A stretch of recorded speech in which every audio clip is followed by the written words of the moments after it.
Good afternoon. We'll call to order the closed session City of Indio Joint Council meeting with IWA. I'm Mayor Wayman Furman. I'll be chairing this closed session. Could I have a roll call, please? Councilmember Holmes. Present. Councilmember Miller. Present.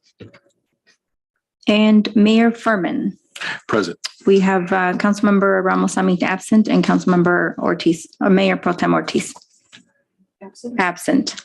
Absent. Okay. The next item is item number 2, public comment. Do we have anybody online? No comments, Mayor. Okay, I have no one in the queue for public comment, so we'll move on to item number 3. Thank you, Mr. Mayor, and we will adjourn to closed session for items 3.1, 3.2, 3.3, and 3.4. Okay, we adjourn.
Location, we have no one to do that, so I'll ask everyone to stand for the Pledge of Allegiance, and I can ask Chief Washburn to lead us, please. Place your hand over your heart. Ready, begin. I pledge allegiance to the flag of the United States of America and to the republic for which it stands, one nation, under God, indivisible, with liberty and justice for all. Amen. Thank you. All righty. The next item is item number 4, City Attorney Report in closed session. Thank you, Mr. Mayor. The City Council met in closed session for the items listed therein, and there is no reportable action. Reportable action. Thank you. And next item is item number 5. We do have 3 presentations. And so I don't have the Mayor Pro Tem here with me. So I will ask Councilmember Holmes and Miller to join me down and we could do our presentations.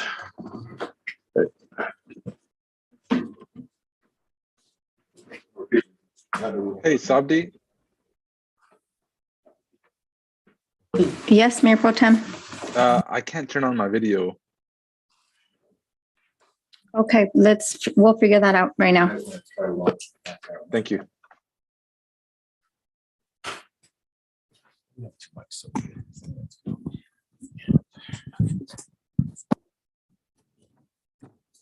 This one. There we go. All right, thank you. And so our first presentation is for National Foster Care Awareness Month. And it says, whereas the month of May is recognized as National Foster Care Month in the United States, and whereas Voices of Children was founded in 1980 and is committed to the belief that every child in foster care deserves a safe, caring, and permanent home.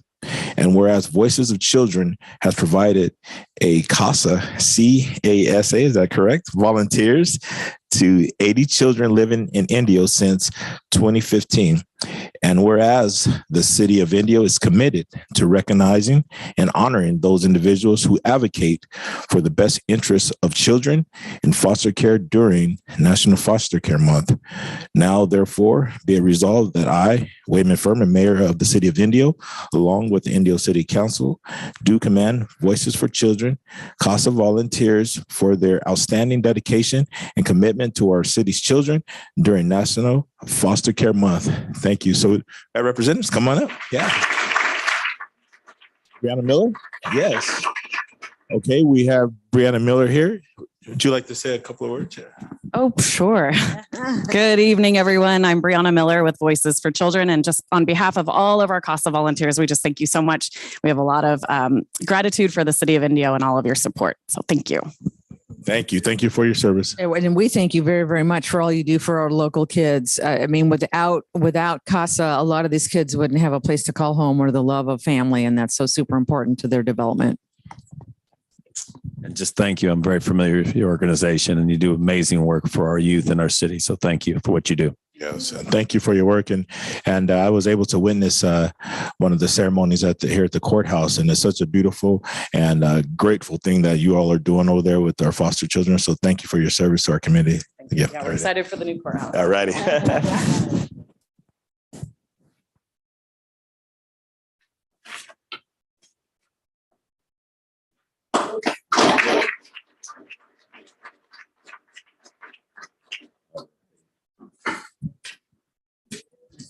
Another great one. Here we go. It's always fun giving out proclamations. This is a great one. This is for National Nurses Week, May 6th through 12th, 2022. It says, whereas nurses met the challenge of an unimaginable pandemic, we have witnessed courage, compassion, dedication, and leadership in caring for our Indio community and families. And whereas the very core of nursing, caring for patients at the bedside remains unchanged. Nurses bring a special compassion and concern for the patient and for the patient's family. And whereas the nurses of the city deserve our gratitude for their personal and professional contributions to the improved health of American citizens. Now, therefore, be it resolved that I, Wayman Furman, Mayor of the city of Indio, along with the Indio City Council, do hereby proclaim May 6th through the 12th of 2022 to be National Nurses Week in the city of Indio. Great. So we have the JFK Nursing Leadership Group here, correct? Great.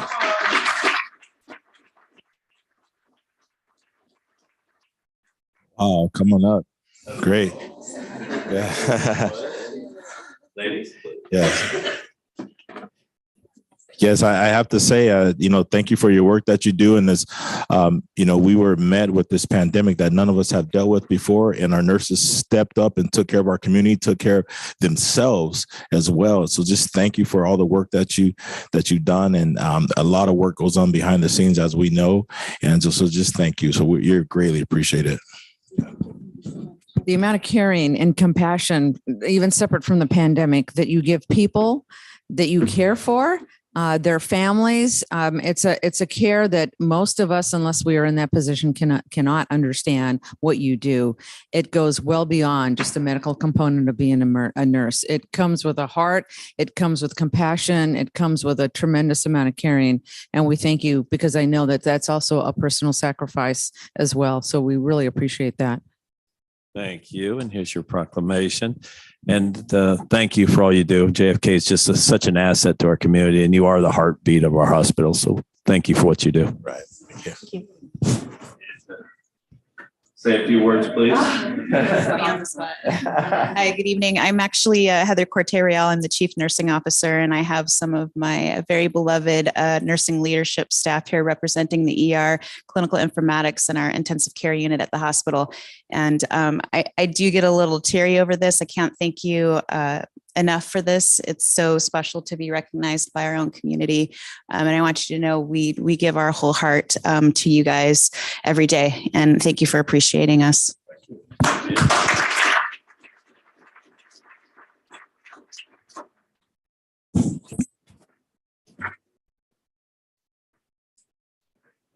Thank you.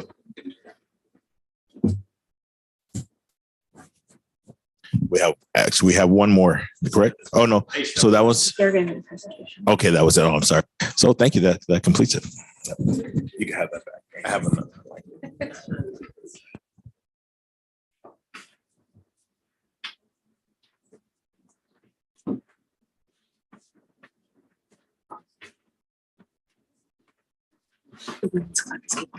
Oh, okay.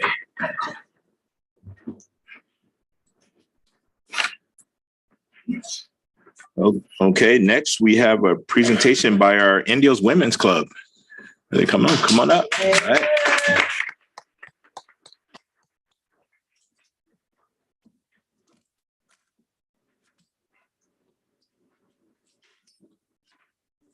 Hello, and thank you so much for adding me to your agenda. I am Mickey Reed, the 75th president of the Women's Club of Indio, and our first vice president and president-elect Marlon Carrier is here. I only have 13 more days left on my term. I know a lot of people know about the Women's Club, but a lot of people don't.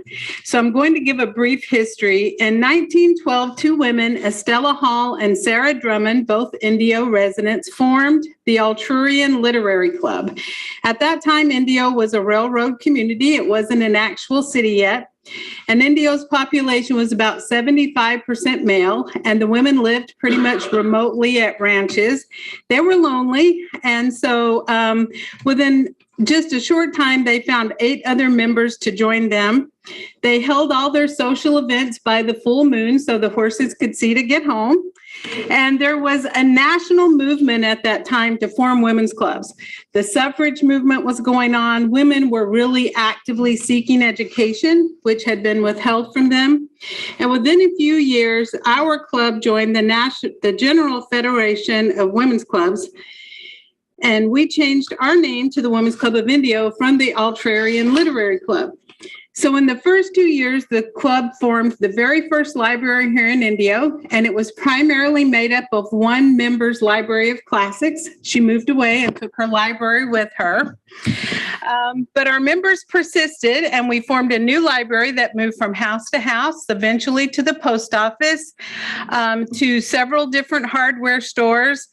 And eventually in 1928, the very first time that we partnered with the city donated a lot and the PTA, the Women's Club of Indio, and the Exchange Club raised the funds to build the first library, which is still standing at the museum today on the corner of Deglet North and Miles Avenue. Now it's the Date Museum. And in the early 1920s, the Women's Club of Indio lobbied for street lights, sidewalks, clean streets, and formation of the Nat Abatement District. Our City of Indio has always been a main focus of our club. One of our early members, Dr. June McCarroll, is famous not only for being one of our first medical doctors, but she came up with the idea of painting white lines on the road to divide the lanes. This has been verified that she is the person who started drawing division with the lines on the roadway. With the help of our club and the California Federation of Women's Clubs, it became law, and now literally white lines are all over the world. We built a clubhouse, which is now a church, on the northeast corner of King and Miles Avenue, and that club for over 40 years was the center of our community. It was the USO headquarters in World War II. It hosted the crowning of Queen Scheherazade for many years, which I would like to take back, by the way. Thousands of parties, wedding receptions, and other gatherings. Over the years, our club has grown and shrunk in size with changing populations and changing social norms, but we have always served our community. I have compiled copies of our reports for the last 2 years, which I will present you, and I would like you to read them so that you can see what we really actually do. We are a very busy club. At the beginning of the pandemic, we made thousands of disposable masks for hospital workers who did not have the supplies they needed. We made thousands of cloth masks that we distributed to stores, the post office, the soldiers that were at the fairgrounds who did not have masks, police officers, nursing homes. We have provided lunch for every single JFK hospital worker from TKB Bakery, and everybody likes that. And we recently gave them a sweet treat. Everyone got some sweet custards. We have provided school supplies, hygiene products, food, holiday gifts, Easter baskets to the Coachella Valley Rescue Mission and the Galilee Center. We taught children to read. We provided them books. We taught adults to read in partnership with the Riverside County Library. We have mentored hundreds of preteens and teenagers through the Ophelia Project. We help foster children feel a little less scared by providing suitcases filled with their own clothing and items and comfort items. We adopted our skilled nursing center here in Indio, and we've put on pet parades to provide entertainment. We've given them a art cart with the supplies as well as baby dolls and furry pets because we all need a friend, and it was a lonely time. And there are many projects I have not mentioned, but you can read about in our reports. We have not given up on the idea of educating ourselves. We have our very own literary society, Epsilon Sigma Omicron, and it's our sorority. We have a song and everything. And we have awarded hundreds of thousands of college scholarship dollars. We run into our recipients all over the place. Our Yard of the Month program has won us many Federation awards, and we're so proud. We were so proud when the City of Indio and the Indio Water Authority offered to partner with us. We would very much like to continue that partnership.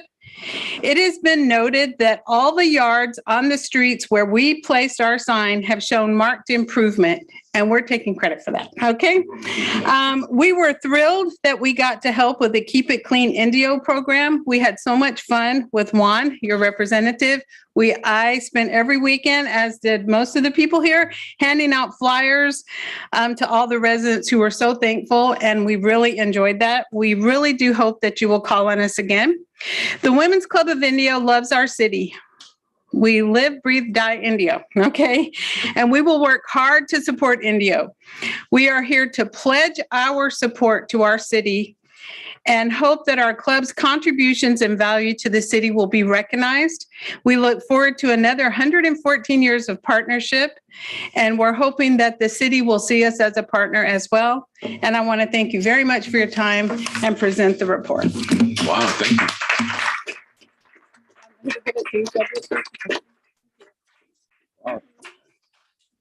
I'd like to open it for my council. My council has some words for the women's. It's phenomenal. What a phenomenal organization. The City of Indio, so lucky to have you.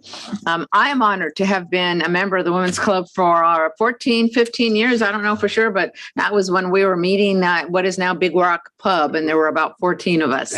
So 14 or so very dedicated people. This organization is phenomenal in how they work with others. They work with their community. Their heart is in the City of Indio. The extent to which the City of Indio can continue to embrace and engage will pay dividends. This is the most phenomenal group I've ever been involved with, and I encourage everyone to attend and become a member. Great. Councilmember Miller? Amazing organization. They do so much. I mean, I think that was just a partial list of everything they do. So they're everywhere. So I'm honored to be a member, I think. So what a great organization. Mayor Pro Tem, you have any words for the Women's Club? No, I just wanted to say thank you for all your hard work that you do for our community, and we just greatly appreciate everything that you do for us. Yeah, and I echo all those sentiments. You read a list of some of the activities and things that the Women's Club participates in, and it's real easy to read those items, but to actually do them and participate in them and be in the community and working with our youth and working with our seniors and students, that's such a big task for such a long amount of time to sustain that and to sustain that club. That's very impressive. And I will also speak for Councilmember Ramos Hamid. I know if she was here, she would be cheering for you all, because I know she loves the Women's Club as well. And so just thank you for everything you do in our community. I have not became a member yet, but I will soon. Oh God. I see Gloria back there. She's going to get me. I know, but all kidding aside, just thank you for what you do. We really appreciate you doing that work behind the scenes and putting your boots on the ground for our city. So thank you. Righty.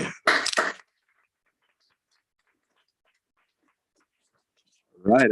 Our next item is item number 6, and that's our Youth Advisory Committee. Do we have a report from Mariette? Good evening, everyone. I am Daniela Rodriguez from the Youth Advisory Council, and here is our report. On Saturday morning, we held our first YAC hike for mental health awareness, and all went well. We would like to thank Mayor Furman and Mayor Pro Tem Ortiz for coming out and joining us, and Andrew and his HR team for the India swag that we got to wear at the hike. We will be having our senior night on June 6th to celebrate our senior Lily for being with YAC and to share our goodbyes, wishing her the best for her future plans on going to CLD for the first 2 years and working her way to becoming a speech pathologist. We are all beyond proud of her. YAC is now accepting applications for the next school year, so we are excited to have new members join the YAC family. Finally, we would like to share our thanks to Mayor Furman, Mayor Pro Tem Ortiz, and the council members for supporting YAC on our events throughout the year, and we all are looking forward to being back here again next year. And that will conduct the report. Great, thank you. And thank you for the work that you're all doing and being that liaison to our youth and to our schools, and you're doing some phenomenal work. It's been a great year. We're looking forward to continuing that partnership and making it grow and continue to work with you. And we had fun at the hike this past weekend. I'm looking forward to doing that again and actually growing it. I think it was really well thought of, and it was to bring awareness to mental wellness with our youth and our community. So I'm looking forward to growing that. And so that was very well. And hats off to you for making that happen. Council, do we have any words for it? It's fantastic. Great group. Yeah, great group. Absolutely. And for our students who are out there and some of your friends, welcome. I mean, we love working with our YAC and looking forward to growing this group and continue to foster this partnership that we have here. So thank you for your report. All righty. So now we'll move on to our next item, which is item number 7, report on City Council, external and internal boards. And so I will start to my right. Councilmember Miller, would you like to kick us off? Thank you, Mr. Mayor. All my committees were dark for the last 2 weeks, but did attend a few events. I think a lot of us all went to SCAG, Southern California Association of Governments, and the Assembly, and some great information, great networks. One of the first ones that I think a large group of us, there's a little over 600 elected officials throughout Southern California that came down, and we were able to talk and discuss other things that are going on in our cities that are important to all of us. I want to thank Clint Larimore, who was the president from Eastvale, and now we have Jan Harnick from Palm Desert, who is now the new president of SCAG for the next year. So congratulations to both of them. It was happy birthday, India. We had our birthday on Monday, 92 years strong. And I'm very fortunate I was able to go to the First AME Church also and celebrate with them for their 93rd anniversary. So the church here has been here a little longer than the city of Indio. So it's kind of interesting, great service that was had by all. The Women's Club talked about the ice cream social along with the Indio Sunrise Rotary Club, which I happen to be a member of both on. And we gave the nurses some custard from Perfect Pints, a new business that's based out of Palm Desert. Very nice operation and opportunity to say thank you to our nurses and our medical responders for all the work they do. And then lastly, I was at Boys and Girls Club, Tony Regans, who is a Indio resident, who was the president of baseball operations for the Angels for a while, now works for Major League Baseball, promoting youth baseball. Had his yearly golf tournament to raise funds for our Boys and Girls Club. Dave Eisen, who used to work here for many years for the city of Indio, was the host with it, along with Stan Krause, is another Indio resident. And they raised a little over $30,000 for youth scholarships for Boys and Girls Club members, which was great. And then lastly, city manager, I noticed, and I think we talked about this at our study session, we have a lot of banners from the wind that are down. If we could look into what we need to do to get our banner program back up and secured, that would be great. And that's all, Mr. Mayor. Thank you for the ability to speak. Thank you, Councilmember.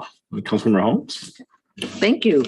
Well, the first thing I want to do is thank our IT staff, particularly Matt and Matthew.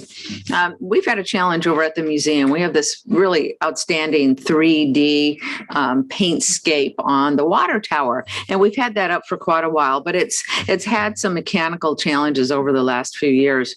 And I tell you what, staff is awesome. You guys, thank you. Thanks a million. You guys came in, you looked at it, you figured out what needed to be done, how you needed to make it happen, and you fixed it. I understand that it's an aging system, but right now it works, and it works because of you. So thanks a million. Keep up the great work. I really appreciate that. I know the museum, I'm going to speak on behalf of the museum. I know the museum appreciates your efforts.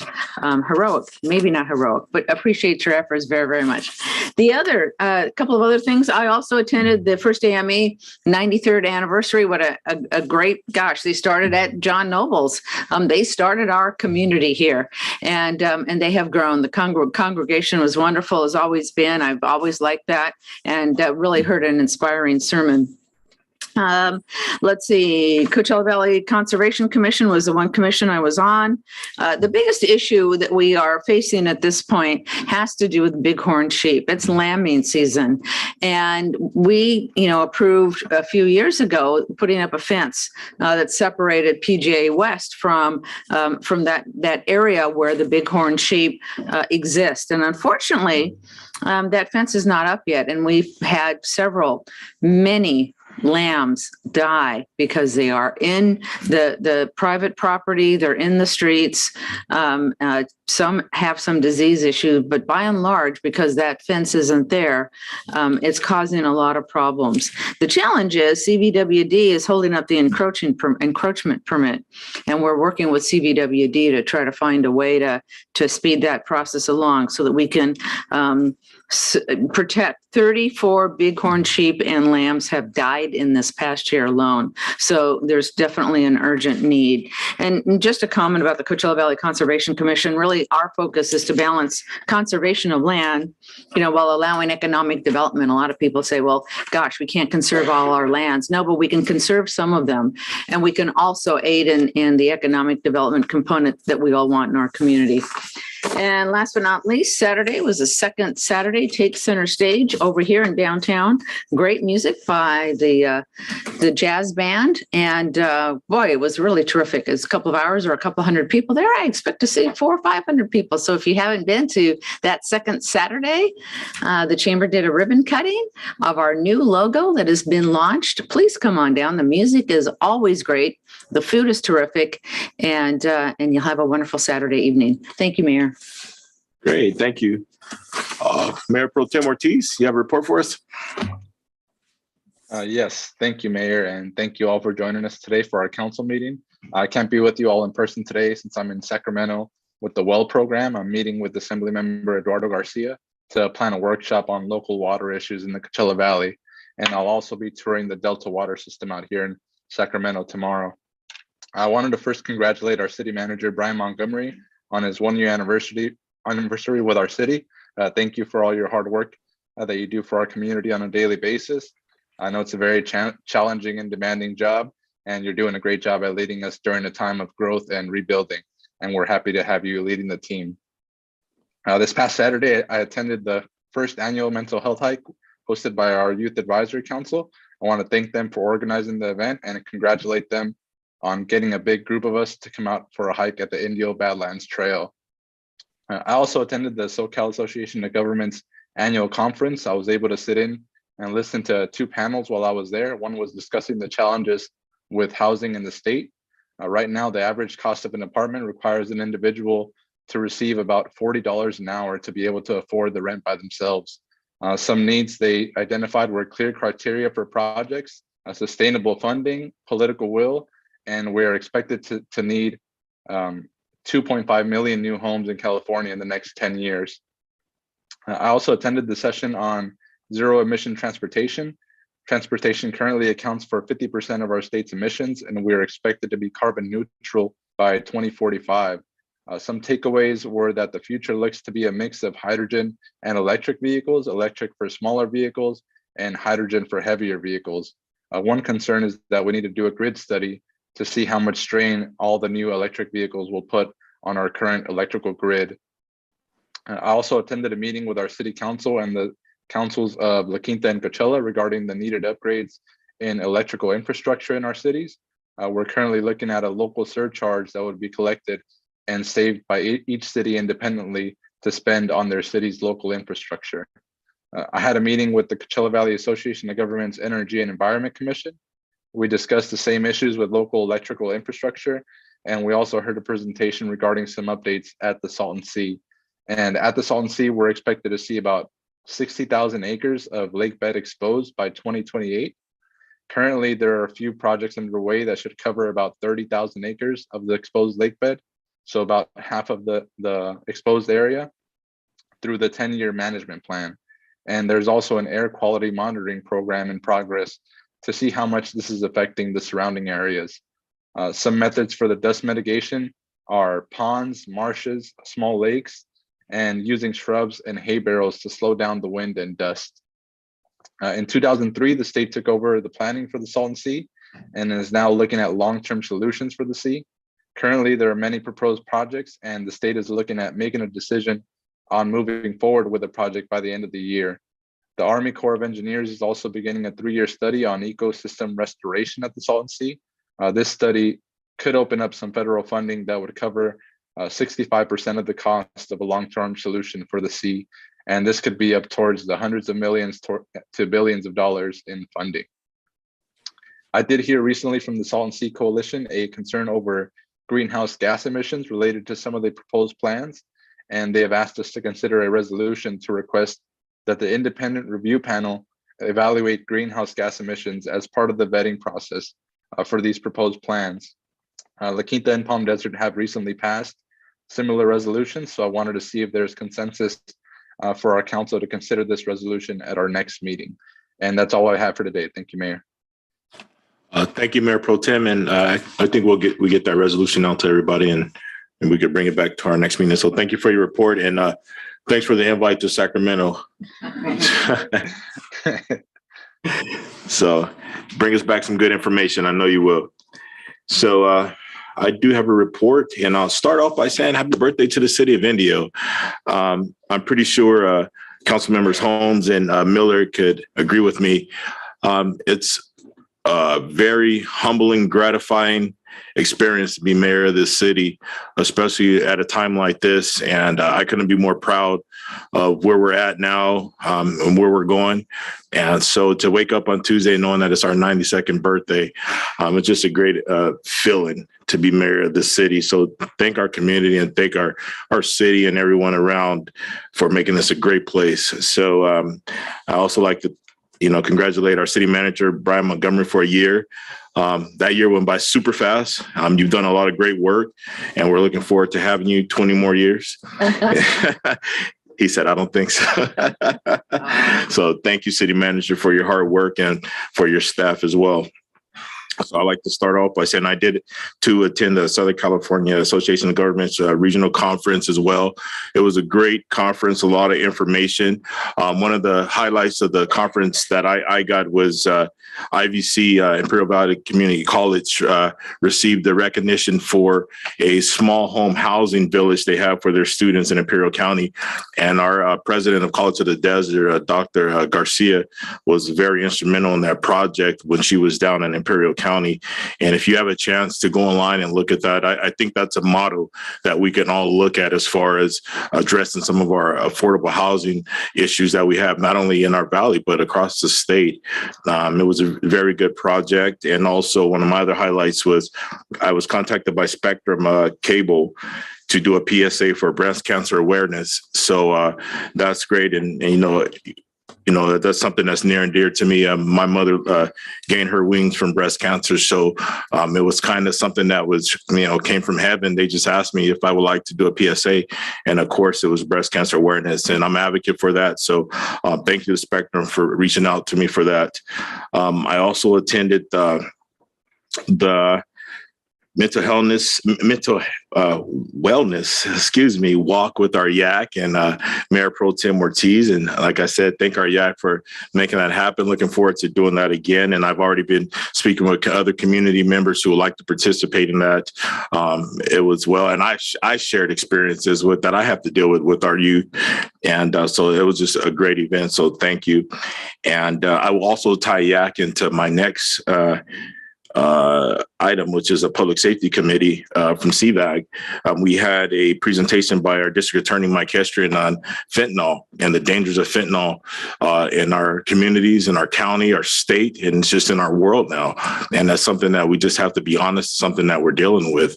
And I really like to work with our YAC in getting that awareness out there to our youth and our young adults and the dangers of fentanyl spreading that, we just have to be honest, like I said, that it's out there and we need to educate our folks on the dangers of that.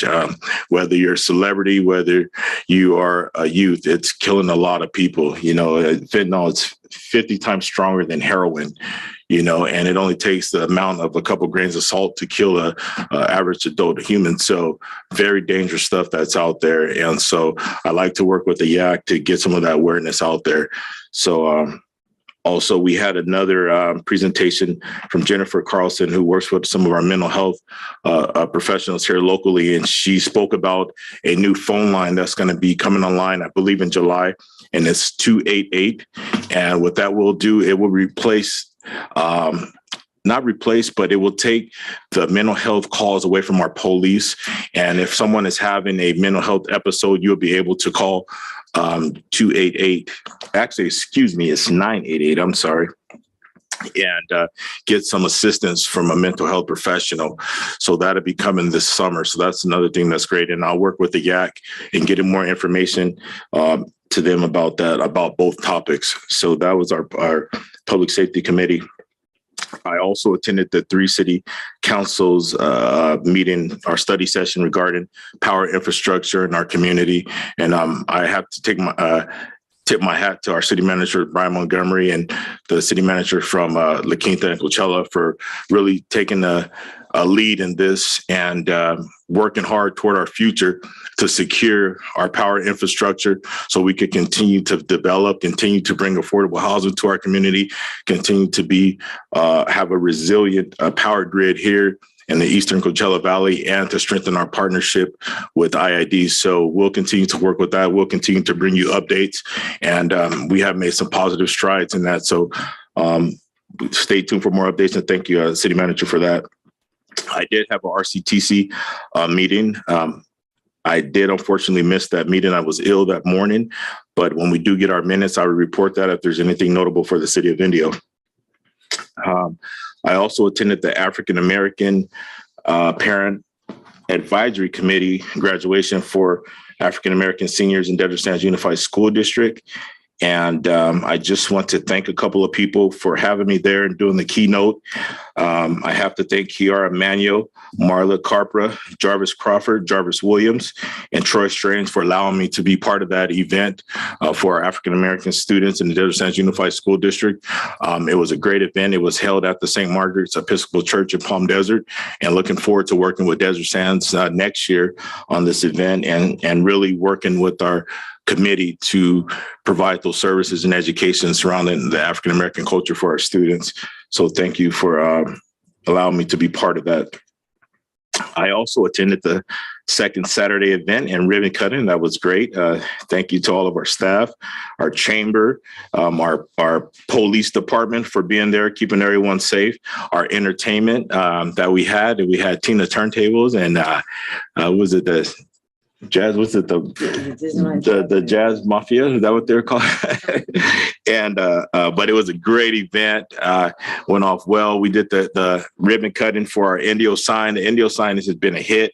It's been popping off everywhere. It's actually the same sign that was at the Coachella Fest. So it's been seen around the world now. So get out there and take your pictures, and looking forward to seeing you at the next second Saturday event that we have. So and I will conclude with, I attended a celebration for Bishop Luciano Montes and his wife, First Lady Becky Montes of the Apostolic Church of Indio, on 40 years of service in our city and around the world.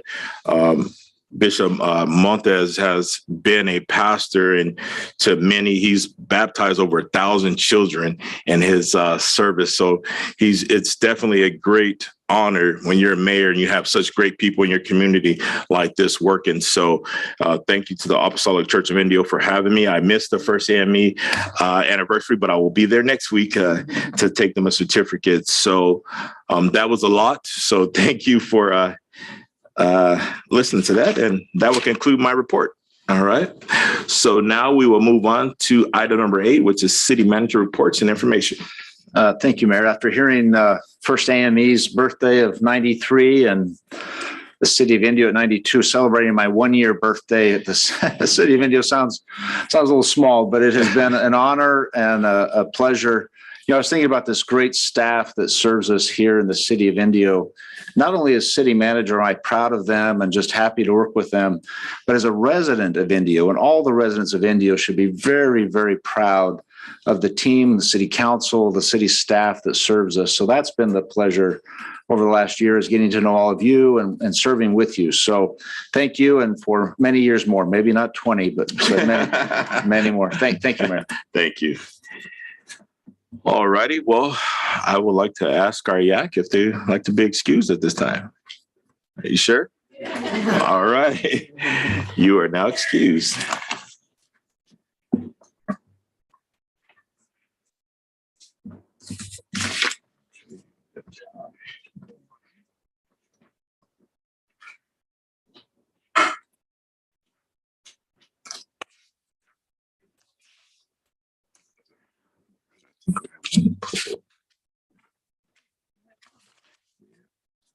All right, our next item is consent calendar, but I believe we have a item to pull, item 9.10 by Public Works.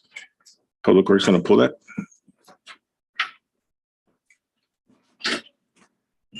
Thank you, Mayor. Yeah, we're just asking for that item to be pulled, and we will bring it on another date. Okay, so we're going to remove it, pull that off this agenda. And so I would, unless anyone like to pull any other items, I would entertain a motion excluding item 9.10. Let's do the mayor. I would like to see if we can get a staff presentation on 9.7. 9.7, that's City of Indio Sustainability Commission Plan and 2022 Annual Work Plan. Thank you, Mayor. I'd like to invite Sarah Toyota to give a brief description on this item.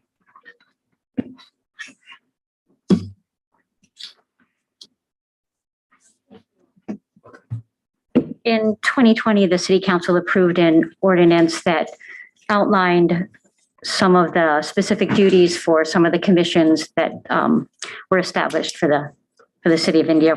And the Sustainability Commission was tasked with creating a sustainability plan and, of course, bringing a work plan and bringing both to the City Council for recommendation. So they started by looking at a lot of the other plans that the city had already put together, like the general plan update and the climate action plan, because those plans had been through a rigorous public outreach. They had rigorous public outreach components, and they also had a lot of sustainability elements in them. So they brought in a lot of those elements, and they also looked at other plans from both other cities in and out of California, and they agreed on 5 chapters in the sustainability plan. And they closely mirror the chapters in the climate action plan. And in each of the chapters, they have a section where there's mandates, things that we'll have to do to move towards sustainability, as well as possible projects, things that residents can do, and then a list of accomplishments that the city has already made toward the goals in each of those chapters. And then they carved out certain projects that they wanted to work on more immediately. And that's when the commissioners decided to take the sustainability plan and the work plan and pull them together into one plan. And then they took the projects that they wanted to work on more immediately. We put those into project sheets. That way we could track the projects, track the project progress on the projects. And that made it actually function as a work plan as well as a more general sustainability plan. And at the last Sustainability Commission meeting, the Sustainability Commissioners unanimously agreed to bring this draft of the Sustainability Plan and Work Plan to the City Council. And if you have any questions, I'm happy to answer. And also Commissioner Romero is here tonight as well. Mayor Pro Tem. I was wondering if we could go through some of the 5 areas of focus and the specific items that we'll be proposing for the city. There are the 5 chapters that are ultimately mirrored from the climate action plan are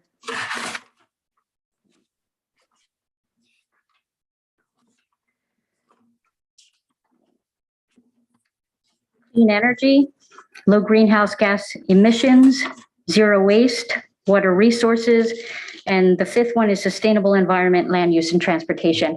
A lot of the projects that we have could fit into one or more of these categories, but they're broken up as best we can to work in, to fit into the best that they matched up with.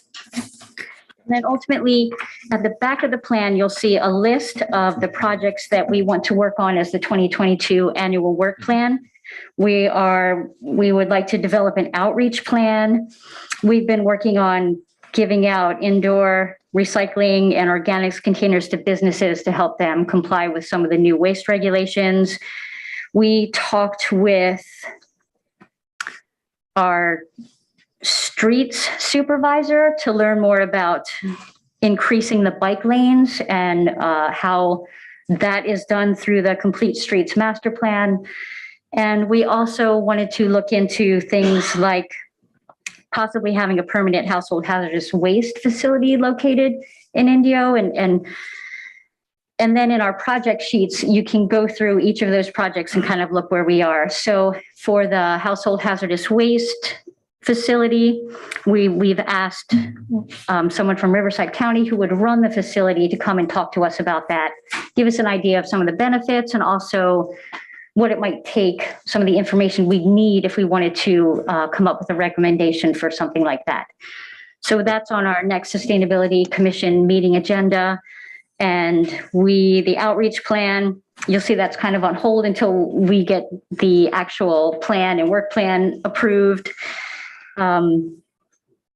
We've had folks come in and talk to us about digesters and renewable energy. And and anything more that you want to know, I think, I hope is written pretty well into the actual work plan in those project sheets back. No, I really appreciate the work plan. I just wanted to make sure that we were having this discussion also with the public so people can see where we're going with our sustainability programs. But thank you. Appreciate it. Thank you. Great. Thank you, Sarah. Appreciate it. Before I entertain a motion, I just want to bring attention to a couple of items on our consent calendar. I mean, we pass consent calendar very fast and we sometimes just skip right through it. But if you look on there, it says item 9.9 is consultant services to begin on the final design of the Indio Sports Park. I mean, that's exciting news to see that, come before us. And thank you, Mr. Walsall, for that work. And we're looking forward to seeing more news coming on our sports park and also approval of a building lease agreement between the City of Indio and Beer Buzz Incorporated for property at 82921 Indio Boulevard. That's our downtown area. So it just shows the progression that we're making in our downtown and bringing more businesses to that area and also our sports complex to a community that's kind of, it's been underserved, and we're really putting some attention there with our grants and our open spaces. So I just thank the staff for bringing that. These are big items. They're on the consent, but those are really big items. And so I'm very proud that we're looking at those. So with that being said, I'll entertain a motion. I'll make a motion to accept the consent calendars presented 9.1 through 9.12 with 9:10 being moved to a time certain. And I will second that motion. We have a motion by Councilmember Miller, second by Holmes. Can I have a vote, please? Councilmember Holmes. Aye. Councilmember Miller. Aye. Mayor Pro Tem Ortiz. Aye. And Mayor Furman. Aye. Motion passes. Thank you. And our next item is, excuse me. I'm sorry. I didn't realize I needed to abstain on item number 9.12 because I have an economic interest in the greater downtown area. So I will approve the consent calendar and abstain from item 9.12. And the clerk will put that in the minutes due to property interest. Thank you. All right. Thank you for catching that.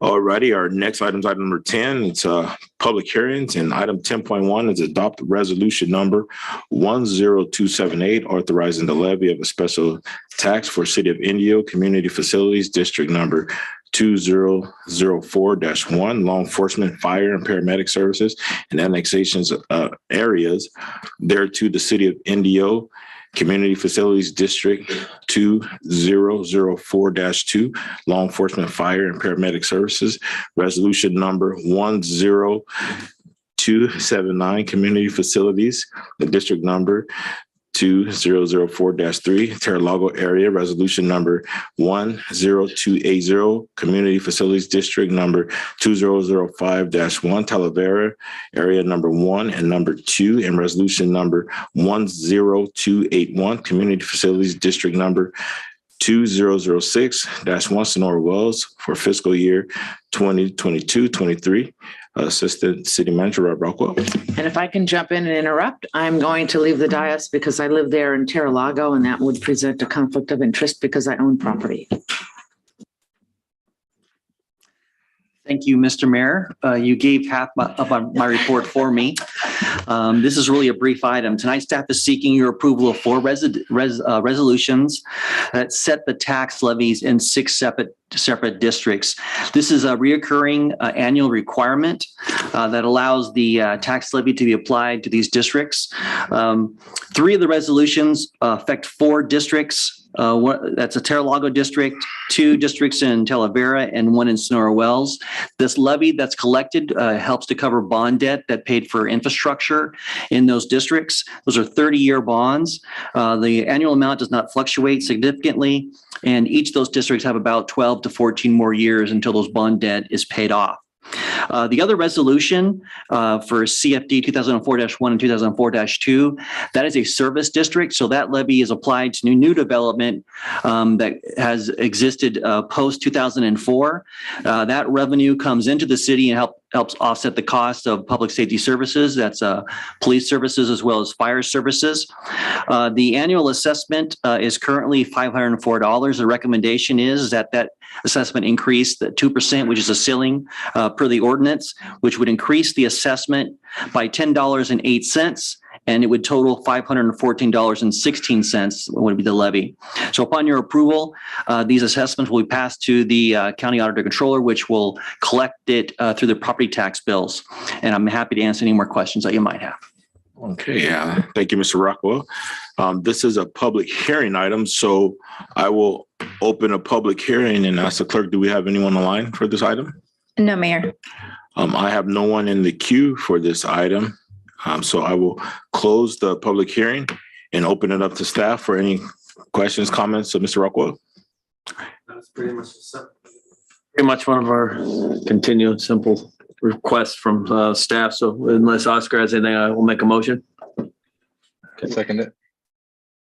Okay. I'll present for the city council's consideration our 4 resolutions that allow the city to proceed with the annual levy of special taxes for the fiscal year commencing July 1, 2022. This approval is routinely sought on an annual basis and ensures, recommendation. No. Oh, Let me help you out. go ahead. And that motion would be to adopt resolution 10278, 10279, 10280, and 10281. And there we go. Exactly what I said. And there was a No, second. I'll second that. Yeah. Second. So we have a motion on the floor by Councilmember Miller and a second by Mayor Pro Tem Ortiz. Could I have a vote, please? Okay, Councilmember Miller. Aye. Mayor Pro Tem Ortiz Aye. and Mayor Furman. Aye. Motion passes. We get Councilmember Holmes.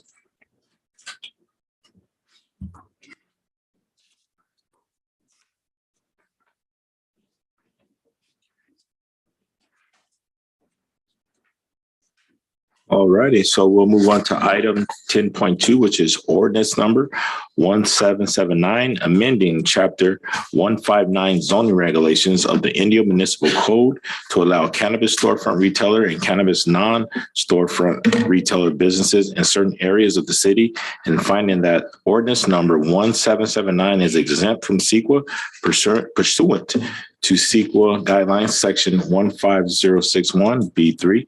And this item will be handled by Director of Community Development, Mr. Kevin Snyder. Thank you, Mayor. Good evening, Mayor, members of City Council. Kevin Snyder, Director of Community Development. This is the first of 2 potential action items by the City Council on the topic of cannabis.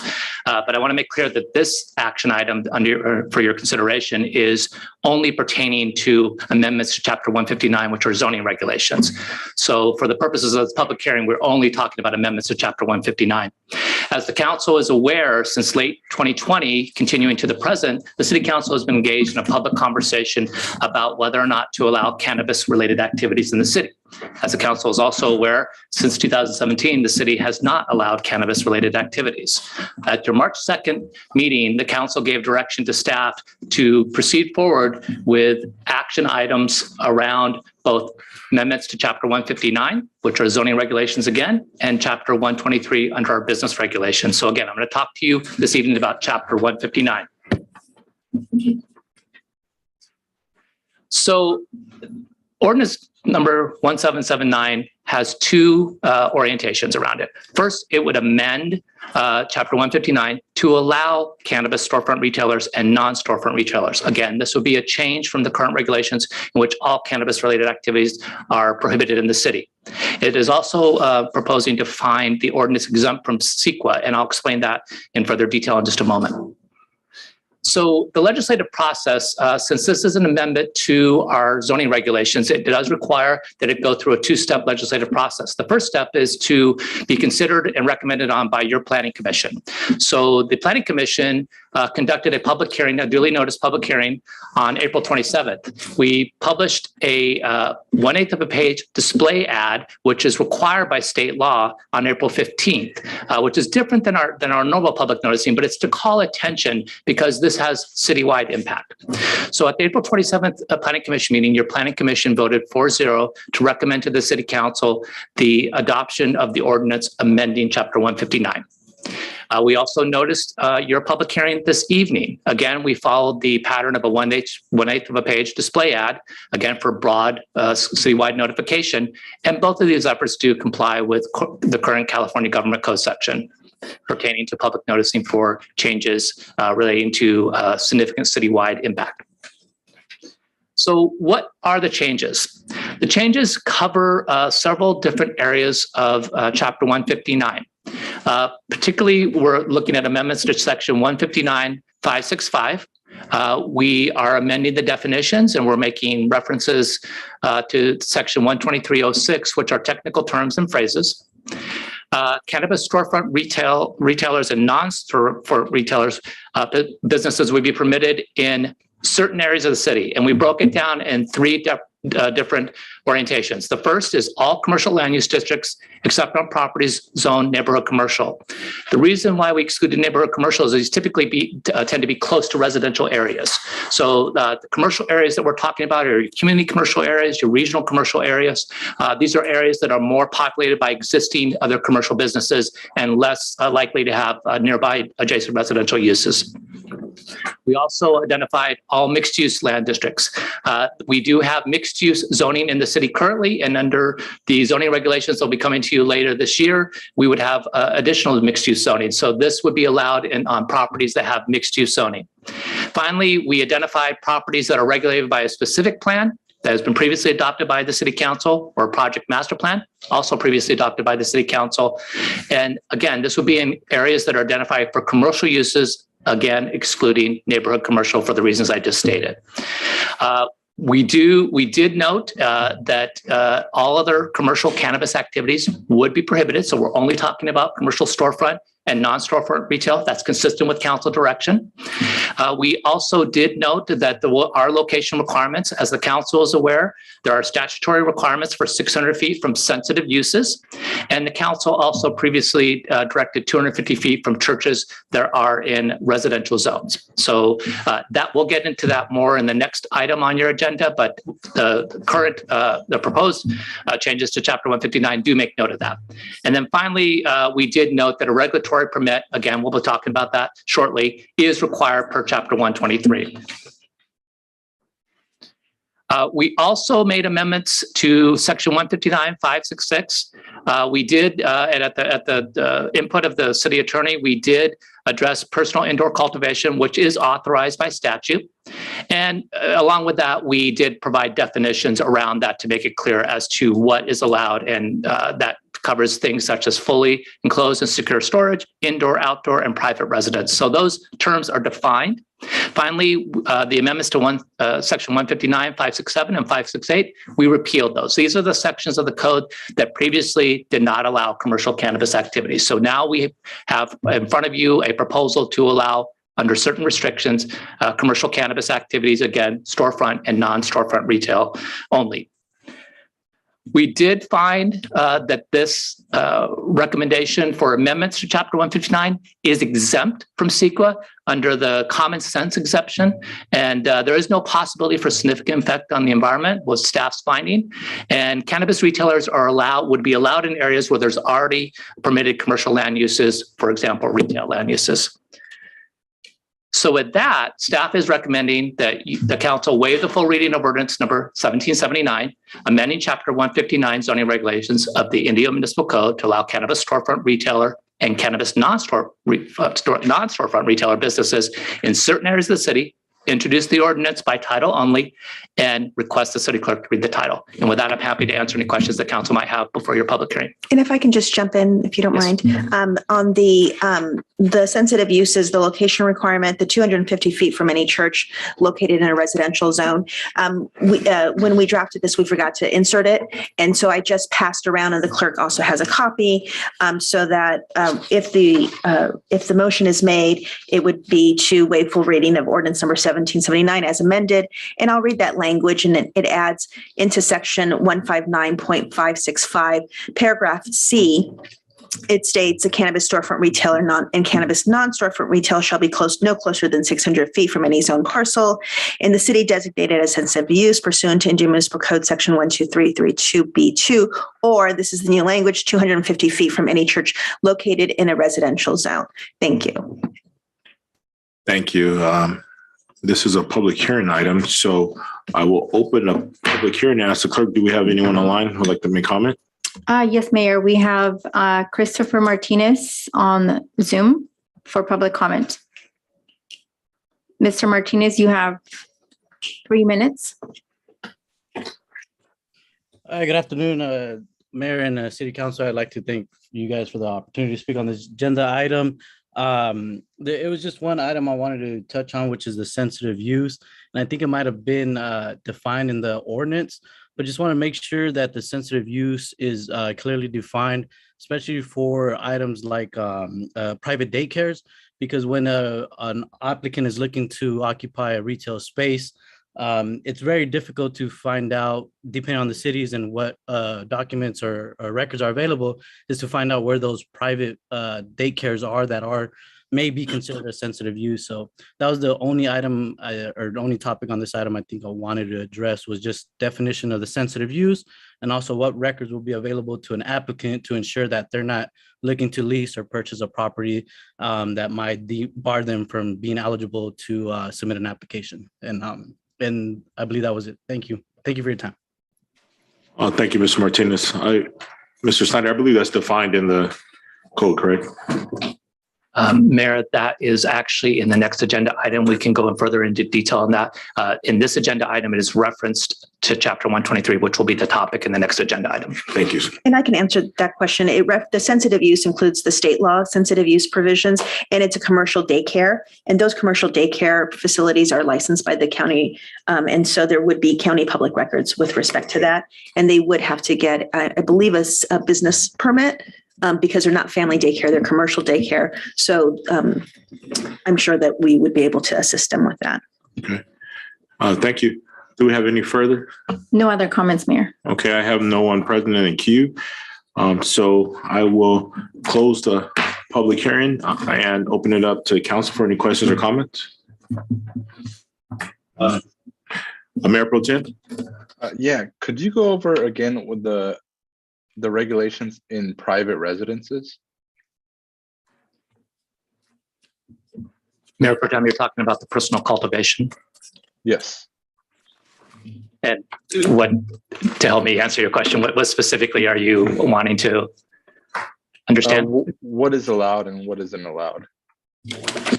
So this section is intended to be consistent with state law. We're not expanding or in any way modifying what state law allows. Personal indoor cultivation is allowed pursuant to the provisions of state law.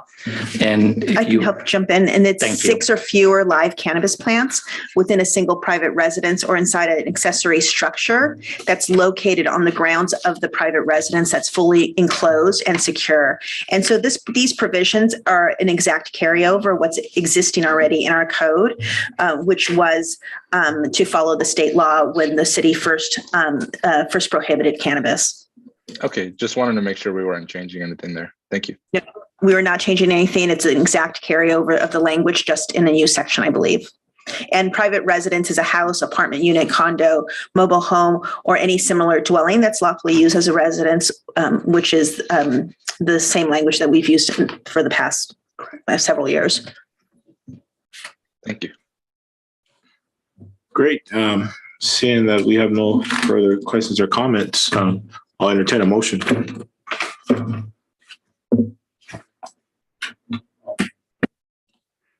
It's waive full reading of ordinance number 1779 as amended, I take it.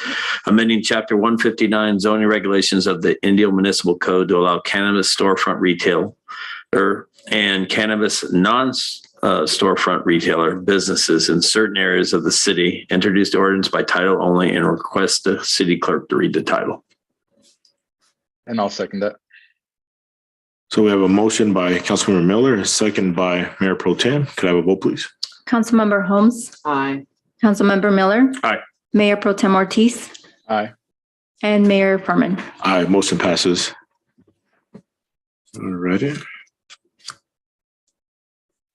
Mayor, and now for the record, reading the ordinance number 1779, an ordinance of the City of Indio, amending Chapter 159 zoning regulations of the Indio Municipal Code to allow cannabis storefront retailer and cannabis non-storefront retailer businesses in commercial land use districts except for the neighborhood commercial zone, mixed use land use districts, and on properties regulated by a specific plan or project master plan that permits commercial land uses, excluding any properties designated as neighborhood commercial, amending the subchapter entitled Cannabis Activity 159.565 @sec, and making a determination that the ordinance is exempt from review under CEQA pursuant to CEQA Guidelines Section 15061B3. Thank you, Mayor.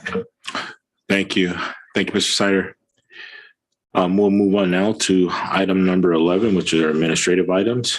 11.1 is ordinance number 1780, adding a new chapter 123 to Title 5 of the Indio Municipal to regulate the permit commercial cannabis activities in the city and making a determination that the ordinance is not subject to California Environmental Quality Act pursuant to CEQA Guidelines 15060C3, and this will be handled by our city manager, Mr. Brian Montgomery. Thank you, Mayor. In many ways, this is a historic and significant day as we take on, perhaps one might say belatedly, this regulatory authority. What's proposed as a companion, as Mr. Snyder indicated, and to what you just passed, a regulatory ordinance that allows for the process and the allowance of these uses throughout the community, minimizing at the most, as much as possible, the concerns that might exist with this legal industry. I do certainly thank the city attorney, Mr. Snyder, and HDL, our consultant, for helping us pull together this regulatory ordinance. This, I believe, is the fourth or fifth time that you've addressed this matter. So this has been well reviewed and well rehearsed. In fact, this regulatory ordinance presented to you this evening is the exact same ordinance that you saw in the last study session.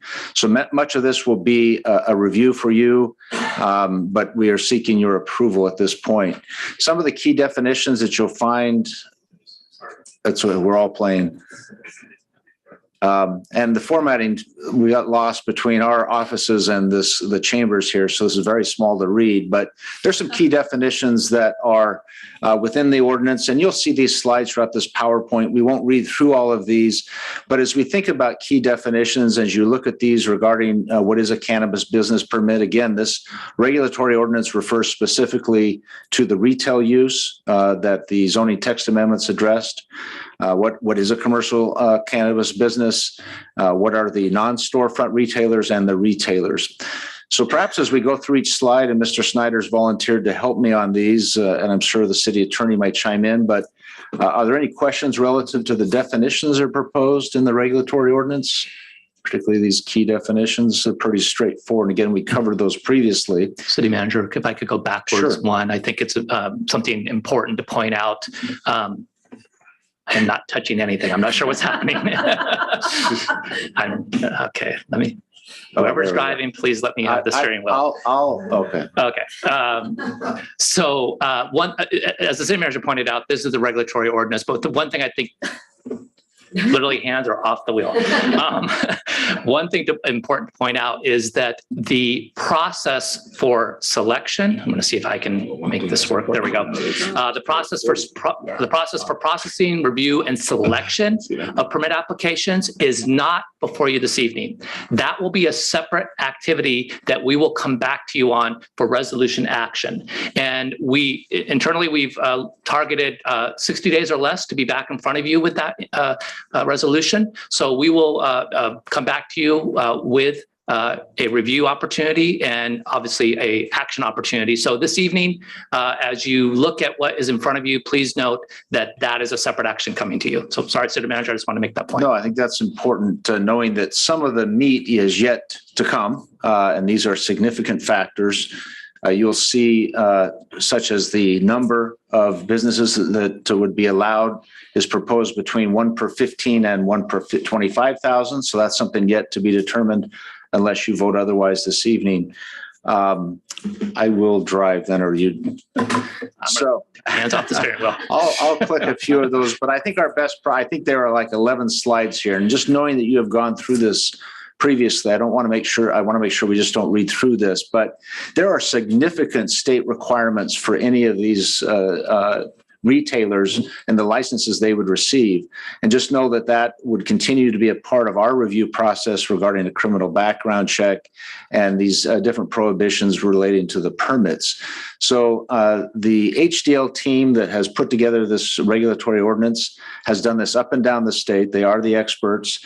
There is a balance between protecting and addressing the concerns that may come with businesses such as these, but also allowing these businesses to succeed and flourish. So in my mind, I would describe these provisions as a compromise between the regulations that are necessary, yet allowing the business to proceed. As you know, heretofore in Indio, these were not allowed to exist. Now we can't even get it to work. We talked about the different resolution that would come forward and the process for soliciting applications, the review of the applications. That all will come forward. What you see here is just the very broad guidelines within the regulatory ordinance. Again, we talked about these at the last study session. Certainly, the eligibility requirements are fairly strict, but as they mirror much of what the state requires, you will be able to review those, then come down to a significant decision on final selection. The labor peace agreement, this is something very commonly discussed, and there is a requirement. The state law, we understand, is a little bit different than what our regulatory ordinance is proposed here, in that we recommend that this would be applicable to applicants that have 10 or fewer employees. It appears state law. 10 or more. 10 or more. Okay, 10 or more. Thank you. Yeah, exactly. But the state code that's cited is 20. So there's a slightly more strict review regarding that one element. Again, just not wanting to read through every one of these slides. If there are any questions relating to the exercise of the permit itself, how it might be abandoned, reapplying for the permit should that situation occur. I'll just go through these. And certainly, Kevin, if there's some information you'd like to provide, or city attorney, anything that we feel is relevant. I just feel like we've gone through these before. Certainly, there's an appeal process as part of the due process, and you see that would be available. This permit would be effective for one year. These, again, are very standard provisions. Changes in location would have to be approved. That is an administrative review. The transfer, likewise. The location. Now, this is significant in that, as the city attorney indicated, and as through the zoning and the text amendments, we had omitted inadvertently the distance from a church within a residential area. So I believe the city attorney has passed out highlighting section 123 or 123.32, subsection B1, that would add 250 feet from any church located in a residential zone as an additional sensitive use. These that you see outlined here and that had been included in the regulatory ordinance are what's in state law. So not much discretion there.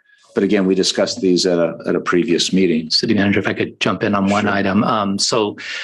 The action by the council on your previous agenda item permits in certain areas of the city, the issues of making sure that there's quality design, making sure that there's odor, addressing odor and other impacts, that will be reviewed as part of a business license process, and or if there's a building permit required, depending on whether this is a existing space that's being renovated or a new build. So we will, at staff level, we will make sure that the overall theme of quality and mitigation of impacts to surrounding areas is enforced through either one or both of those actions.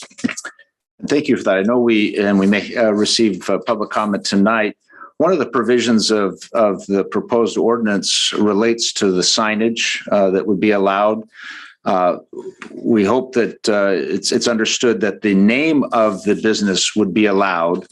What is indicated in the ordinance, however, is not a list on a sign of services or products provided, or any decal or logo of a cannabis leaf or something of that nature. So it's somewhat of a unique provision, but again, we see this up and down the state. So the word cannabis and the business can be in the title of the business, but there can't be an elaboration pursuant to this ordinance as written now of a list of services within that signage. It just needs to be a crisp, this is what we are, this is who we are, and that's indicated therein. This is a very lengthy list. I apologize again for the size of it, but you can imagine the key safety security measures that are important for a business such as this. Many of these are required by state law. You will see some elements that may be more strict. And again, cities across the state have learned from past experience about what's needed and required. I know we received a public comment email relative to the 24-hour security surveillance and whether 24-hour in-person security is needed. The ordinance actually specifically states that if it's not 24 hours of on-site security, there must be an alternative plan to that. And we can discuss that further, but that would be reviewed by staff to ensure that there is adequate security. State law requires security while open. The question is, what is the plan that we can be assured that the facility is safe while not open? And wanted to make that clear. But you see things such as panic buttons and cameras and so forth that could help reassure us as the regulators and our law enforcement team, as well as the community, that there are significant and expensive security measures required by this chapter. Elements of operation, what is proposed is a 12-hour window of 9 a.m. to 9 p.m. Again, we received an email requesting different hours because the state does provide, I believe, from 6 a.m. to 10 p.m. Staff's recommendation of these hours seem to be consistent statewide from 9 a.m. to 9 p.m. Perhaps 10 p.m. would not be an unreasonable request in our discussion as staff. 6 a.m. sounds way too early, but you see what is allowed. For some people. Exactly. So 9 a.m. to 9 p.m. is what is in the regulatory ordinance. If there's some slight on that, staff would recommend 9 a.m. to 10 p.m. No on-site consumption, no similar sales of alcohol or tobacco on site. This is strictly cannabis products. And you see this issue of the visible graphic of cannabis within on the exterior of the business. Again, not going through every one of those. We want to know who the emergency contact is 24 hours a day. This is important for law enforcement to respond should issues occur on site. Odor control, Mr. Snyder indicated. And of course, there's a background check required for those that work on site. No loitering is another important factor that's been learned from other cities. And perhaps that's some benefit and virtue for us having waited some time to discuss and to consider such an ordinance, are the lessons learned up and down the state from other cities that have adopted these ordinances. I don't know, Mr. Snyder, if there's anything to add to these as they relate more to the land use. No, I think that, what is intended here, again, we're focusing only on storefront retail and non-storefront retail. So there are operating requirements distinguished between the type of operation, whether it's storefront or non-storefront delivery. So the ordinance does distinguish between the two and provides distinctive operating requirements for the two. Certainly there's, Mayor. No, I just have one public comment Yeah, so I think we're there now. Just wanted to indicate that the regulatory ordinance implies and requires both community relations as well as a community benefit agreement. What is often found in that community benefit agreement, of course, is a payment, operating a payment that's made as a percentage of revenues. We have discussed, and the council appeared to be consistent in directing that amount to be less than other cities in the valley, perhaps something on the 4 to 5% range than something higher. That would come forward in these operating agreements as we move through this process. And as you see the resolution, this will become more clear. And as Mr. Snyder indicated, we think we can bring that back to you within a couple of months. We just want to make sure we do proper research in the path of getting there. So this is an additional ordinance, and we do recommend that the full reading be waived and that we continue to proceed with the next step, this being the regulatory step of allowing retail cannabis in the city of Indio. All righty. Before we proceed, I do have one public comment, and that's Mr. Kenneth Churchill.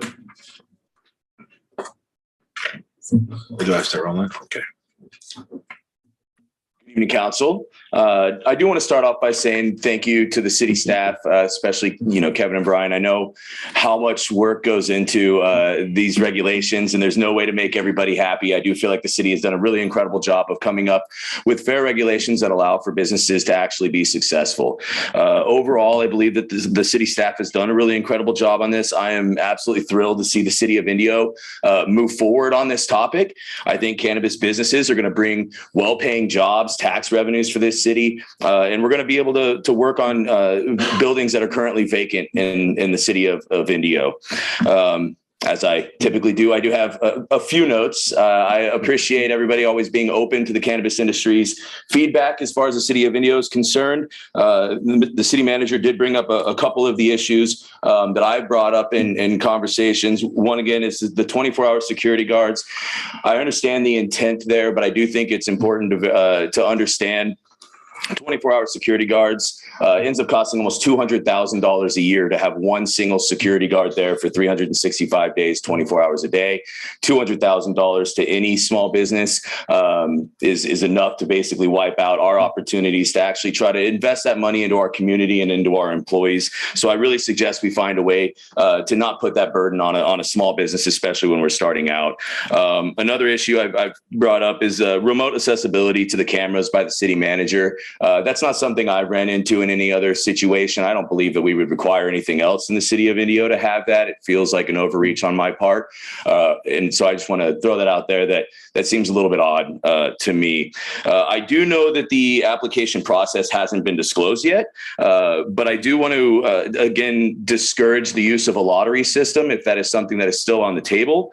Lottery systems are often gamed by people who have enough money to figure out how to do so. And more importantly, it takes away the ability of the city council to choose who they want operating businesses in their city. And instead, it comes down to somebody who gets their name pulled out of a hat. I think that the city of Indio should really look into picking the best operators and coming up with a merit-based system that rewards locals and rewards people who are actually experienced business owners versus random chance.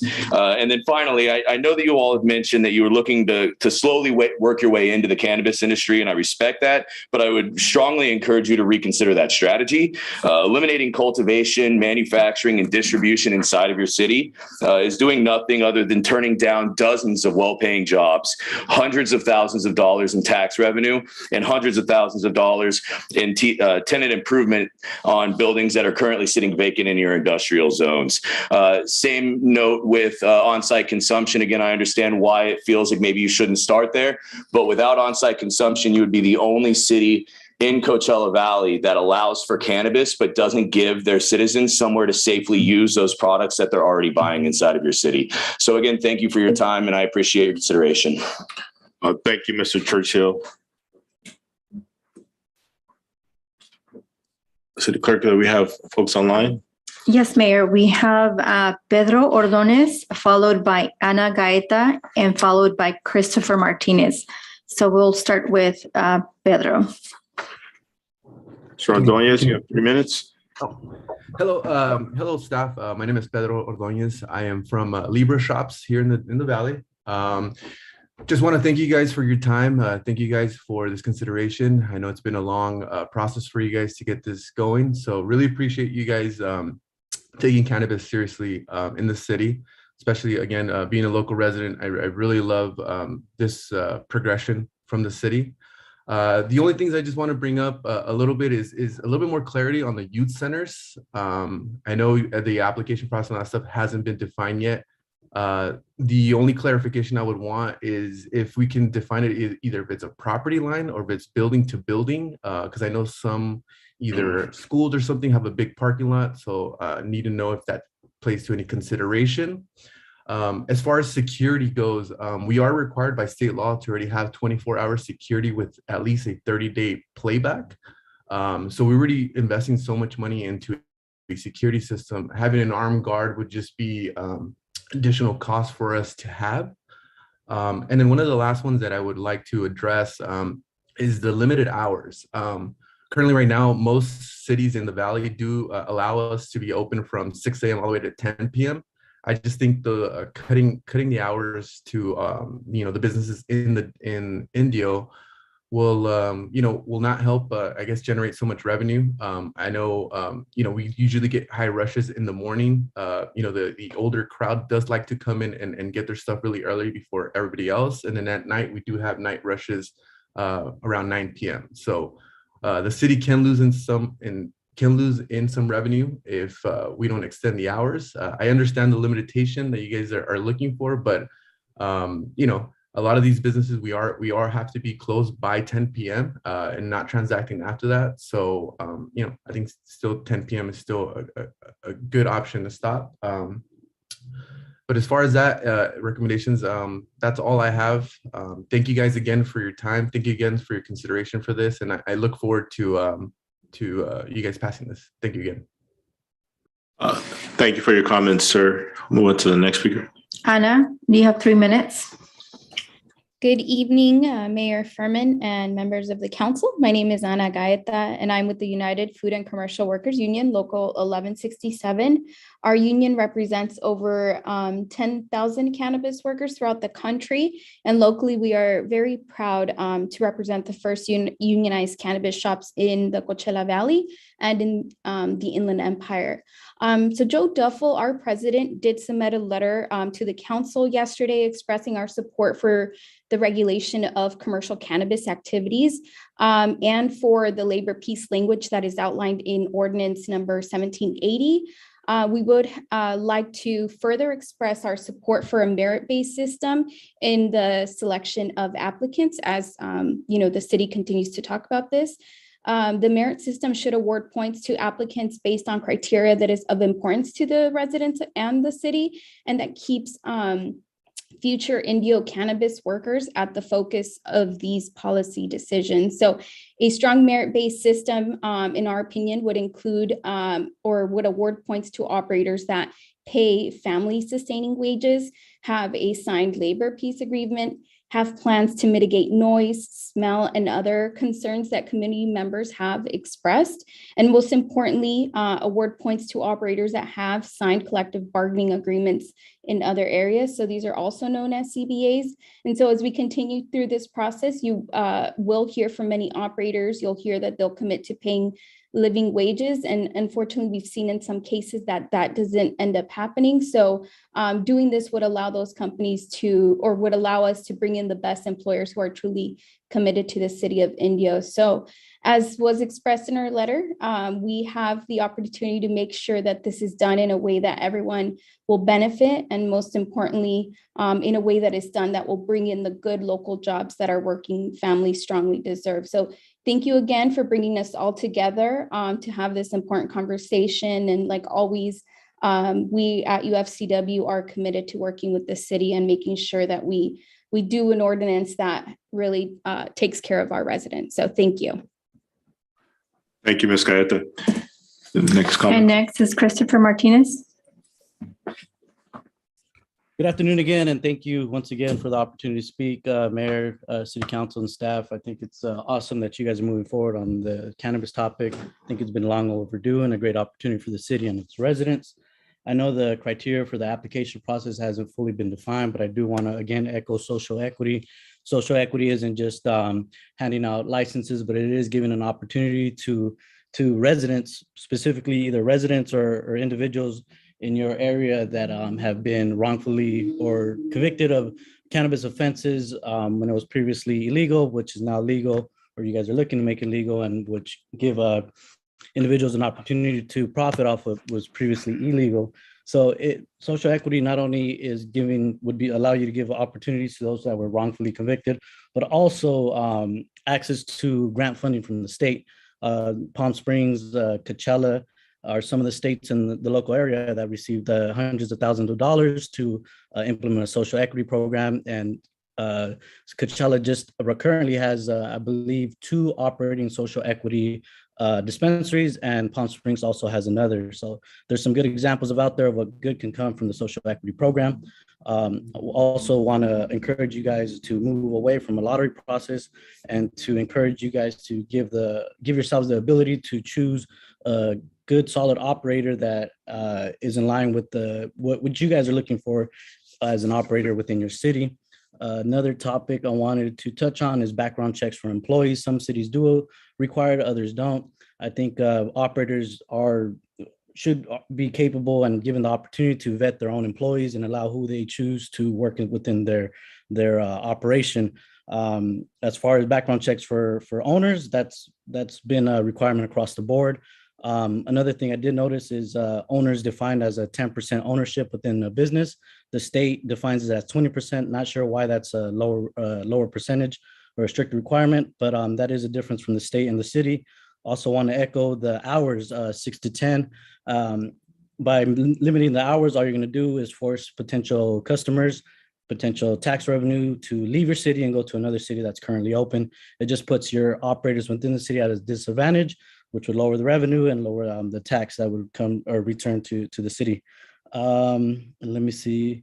Another topic that I noticed is the city manager has full authority to make all decisions concerning a renewal of an application. I haven't really seen that in other cities as a requirement that the city manager has that authority. Kind of would like to, maybe I missed something, but would like to understand more why the city manager has full authority to make a decision on whether or not a operator gets the renewal. Not sure if it's to expedite it and not to bring it up to city council or what, but would like to learn more about that. And I think that covers all the topics I had. Again, I appreciate the city council and the city staff, and I'm excited for the future for Indio and cannabis. Thank you. Thank you for your comments, Mr. Martinez. Do we have any further? No more comments, Mayor. Okay, thank you. I have no further here present. I will close the public hearing and open it up for council for discussion or questions. Councilmember Holmes, you have any discussion? No comments? Yeah, I got a couple. Thank you for the presentation, everyone. And I do have a couple of comments more than questions, I think. First off, I wasn't really so sure that India was ready for cannabis. And I'm glad we waited to see some of the mistakes that other cities have made. And I think we're making a good decision here. And I think it'll be an asset to our city if it's done right. But Mr. Churchill sent us all, I think, an email, or at least he sent me an email, and read some of the comments that he made here. Now, I do agree with him on a couple of them. I'm not an expert in cannabis, obviously, but business is something I think needs to get the advantage. I don't have a problem with the hours from 6 a.m. to 10 because I think it gives the people an opportunity to have to work to be able to get in there. I know the same thing with a lot of people that work for me. They have certain hours. They have to be in there early. They need to do some things that they have to do for their family. They have to pick up kids. They have to do stuff. So it gives them a better opportunity.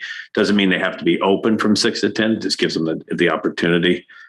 On the cameras, I think there's an opportunity there for the 24-hour security. I don't agree with that. We have the same thing here with the gas company and other operations. As long as there's a camera system or something that will signal if there's an issue there. I don't know if we need to have somebody sitting outside the door of like any other business. We have banks too. I don't see anybody sitting outside a bank 24/7.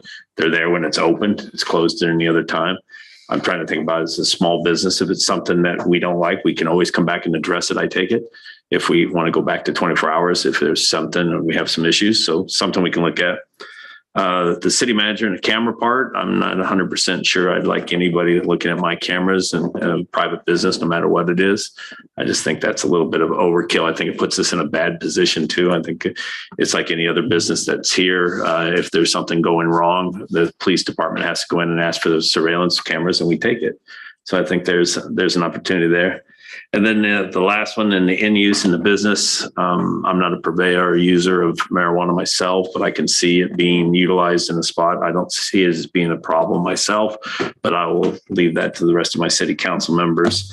On the background checks, I can see doing background checks on everyone that has to be. I know it's very difficult, but I just think it's something in the best interest. If we're going to go ahead and take this extra step, I think our residents deserve to know that the people that are working there, especially in this, have the background check. So those are my comments. Thank you, Kevin, and your staff and everyone for putting this together. I know it's an issue that is difficult, and there's like Mr. Churchill and some other people have said, I don't think everybody's going to be happy, but I think we need to give it the best foot forward to give them an opportunity to have a foothold in the city of Indio and make sure that they're successful. I don't think anybody wants to have somebody invest in here, put all their money and heart and soul into this, and then have them fail. I think we need to give them all the advantages they can. And if they can't follow through, then that gives the city manager and our police department and other people the opportunity then to pull their license, any bad actors or anybody that does not follow the rules, and replace them with somebody that will follow the rules. So those are my comments. Thank you, Mr. Mayor. Thank you, Councilmember. Mayor Pro Tem? Yeah, thank you, staff. And I agree with some of the comments from Mr. Miller and some of the residents here. I think the hours from 6 a.m. to 10 p.m. should be fine, and that'll help them compete for business here. The need for 24-hour security, I think that they're okay on that too. They have the 24-hour security cameras, and usually I think it's 30 or sometimes 90 days that they have to hold that footage for in case the city needs it or the police may need it. So that should be enough. On the lounges, I'm also open to the lounges, on-site consumption. Like they said, it's available around the valley, so we should be able to provide that as well. On the signage, I also think we're being a little too strict on the signage here. If you were a liquor store and you couldn't say that you sold liquor, I think that would really affect your income there. So I think we need to get a little more detailed on what we can allow and not allow. I think a cannabis business should be able to say that they sell cannabis there. I think it's common sense. As for the logos, and I think that's still okay too. I think it's seen all throughout this. I think our planning commission can decide, on more of the design, but I think they should be able to market just like any other business. If we allow, liquor stores to put up Budweiser signs and all these other alcohol signs, I think we got to treat these businesses the same. And other than that, I think we're good. Hey, thank you, Mayor Pro Tem. Mayor Holmes. Mayor Holmes. You were mayor before, and yeah, hey, Mayor. Once a mayor, always a mayor, right? That was a good really there are just a couple of things. First of all, the hours to me at this point are fine. 9 to 9 works. That can be changed in the future. I think the only two areas that I'd be willing to consider is the 24/7 security, as long as we have cameras or they have cameras and that level of security. I think having a 24/7 security person is a tremendous expense. I'm not sure at this point that that's necessary. So I would like to see cameras as opposed to remote access. I understand, but I think that may be just going a little bit too far. Let's get the cameras. Let's follow the standard procedures and processes, and with securing a building. And if there's an issue, having the police department address that issue, I think is where I'm going. I'm still not going to budge on no on-site consumption. I think that's where we stand. That's where I stand at this point. And again, background checks I fully support. All righty. Does that complete your? That completes it. Yes, sir, Mayor. All righty. I guess we're ready for the tiebreaker, huh? Well, first of all, thank you, Mr. Snyder, city manager and staff, for bringing this to us.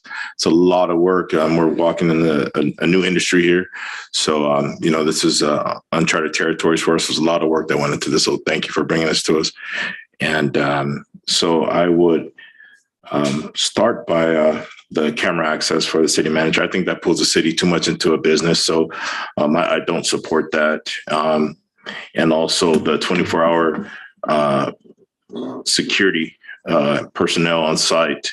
I also don't support that. I believe the operators are going to do any and everything they can to protect their investment. They're already investing a lot of money into their business. So the businesses that I've visited, had very good security, and also made the areas around their property secure.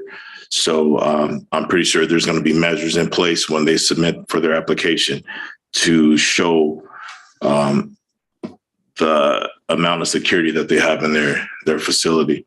So hours of operations, we have a large senior population that operates at early morning hours here in our city. And I don't object to a 6 to 10. And if that's what the state says is okay, I'm okay with a 6 to 10 regulation myself. And also the signage, I'm okay with the signage. The comment was made that, some of our stores have alcohol signs and things outside of their windows. Technically, they're not supposed to have that. So that's something that we need to work on as well as an APC regulation. They shouldn't be displaying that. And I like to see our cannabis businesses not only come into our city and look and be treated like a normal business. If you look at some of the other cities, they look very nice outside. And you look at some of them, they have big green crosses outside of them, which I do not like. And so I do support the signage. I think this should look professional. I think it's a business that needs to be respected like any other business. And I would now move over to the background checks. I believe the state requires the operator to have background checks, correct? Yeah. Okay, the operator. So I think this becomes an equity issue. And if we move forward to some sort of equity program, there's folks who are trying to get into the industry who have been affected by cannabis arrests and who have had difficult times getting records expunged, and that's a long process. However, I believe they shouldn't be excluded from operating in something that obviously they've been doing for a long time, just hasn't been legal. So I think we should give them the means to work and within the equity program, allow them to work and get their record expunged so they could be operating in our city. So I'm not for the employees getting the background checks, but the state says the operator, and I think that's right. I think the operator should have a background check. And on-site consumption, I think on-site consumption is something that could be utilized to keep the cannabis in one location. So we don't have folks consuming cannabis in parks and around schools. They could go to one location, they could use it there or whatever they're going to do, or hang out and then go ahead and go home or go on about their business. And, I want to stress also that we're looking at this as a normal business. Councilmember Miller brought up some other businesses that we don't have all these regulations. We have banks, we have, facilities that sell firearms, and they're not under all these regulations. And I dare to say firearms are a lot more dangerous than cannabis. So that's where I stand on that. Now, I do. I'm going to compromise with my council and the staff on the cultivation, manufacturing, and distribution. However, I do support that, and I hope we look at that in the future. Like I said, this is uncharted territories for us. So we like to get started and see where we're at and see how it plays out in the city. And then I hope that we can move forward to that. It's not a dollar thing, but however, we do have a lot of opportunity in our city and a lot of potential, a lot of land for folks to come in and develop in some of our industrial areas. So, and I also hope that we can work toward a social equity program, and that goes back to our background checks of employees. So that would complete my comments. I don't know if our attorney has to add. Just maybe a couple of items just to go through on, and then certainly Kevin, please jump in. With respect to the 24-hour security, the language of that's in the code right now states that security personnel shall be on site 24 hours a day, or alternative security as authorized by the city manager. So it's not a absolute with respect to 24-hour-a-day security, because the city manager has authority to address alternative security. But the language does say that there must be a security patrol when closed. Which is not necessarily 24-hour armed guard security. It would be like we do with some of our buildings because of theft, with the copper and other things, where we have a roving patrol car that looks at the outside of those buildings for safety purposes. So I just wanted to make that clarification that it's there is ability here in the code already that the city manager has discretion to look at an alternative security, and that may be perhaps, depending on the situation, no security, if that's the will.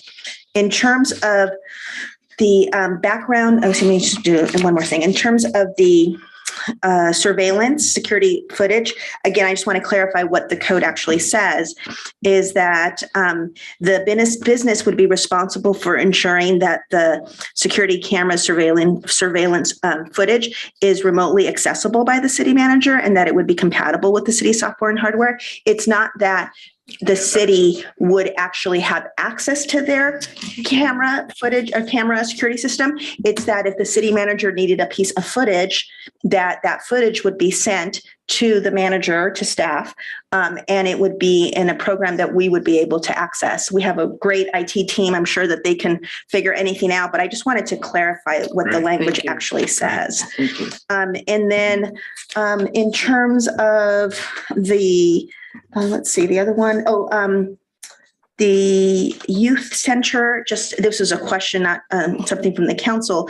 The way that distance is measured, it's the horizontal distance measured in a straight line from the closest property line of the sensitive use to the closest property line on which the cannabis business is located. So we do have that defined. In terms of the background checks are required for both in this code, both for, as we stated, the employee and also the owners.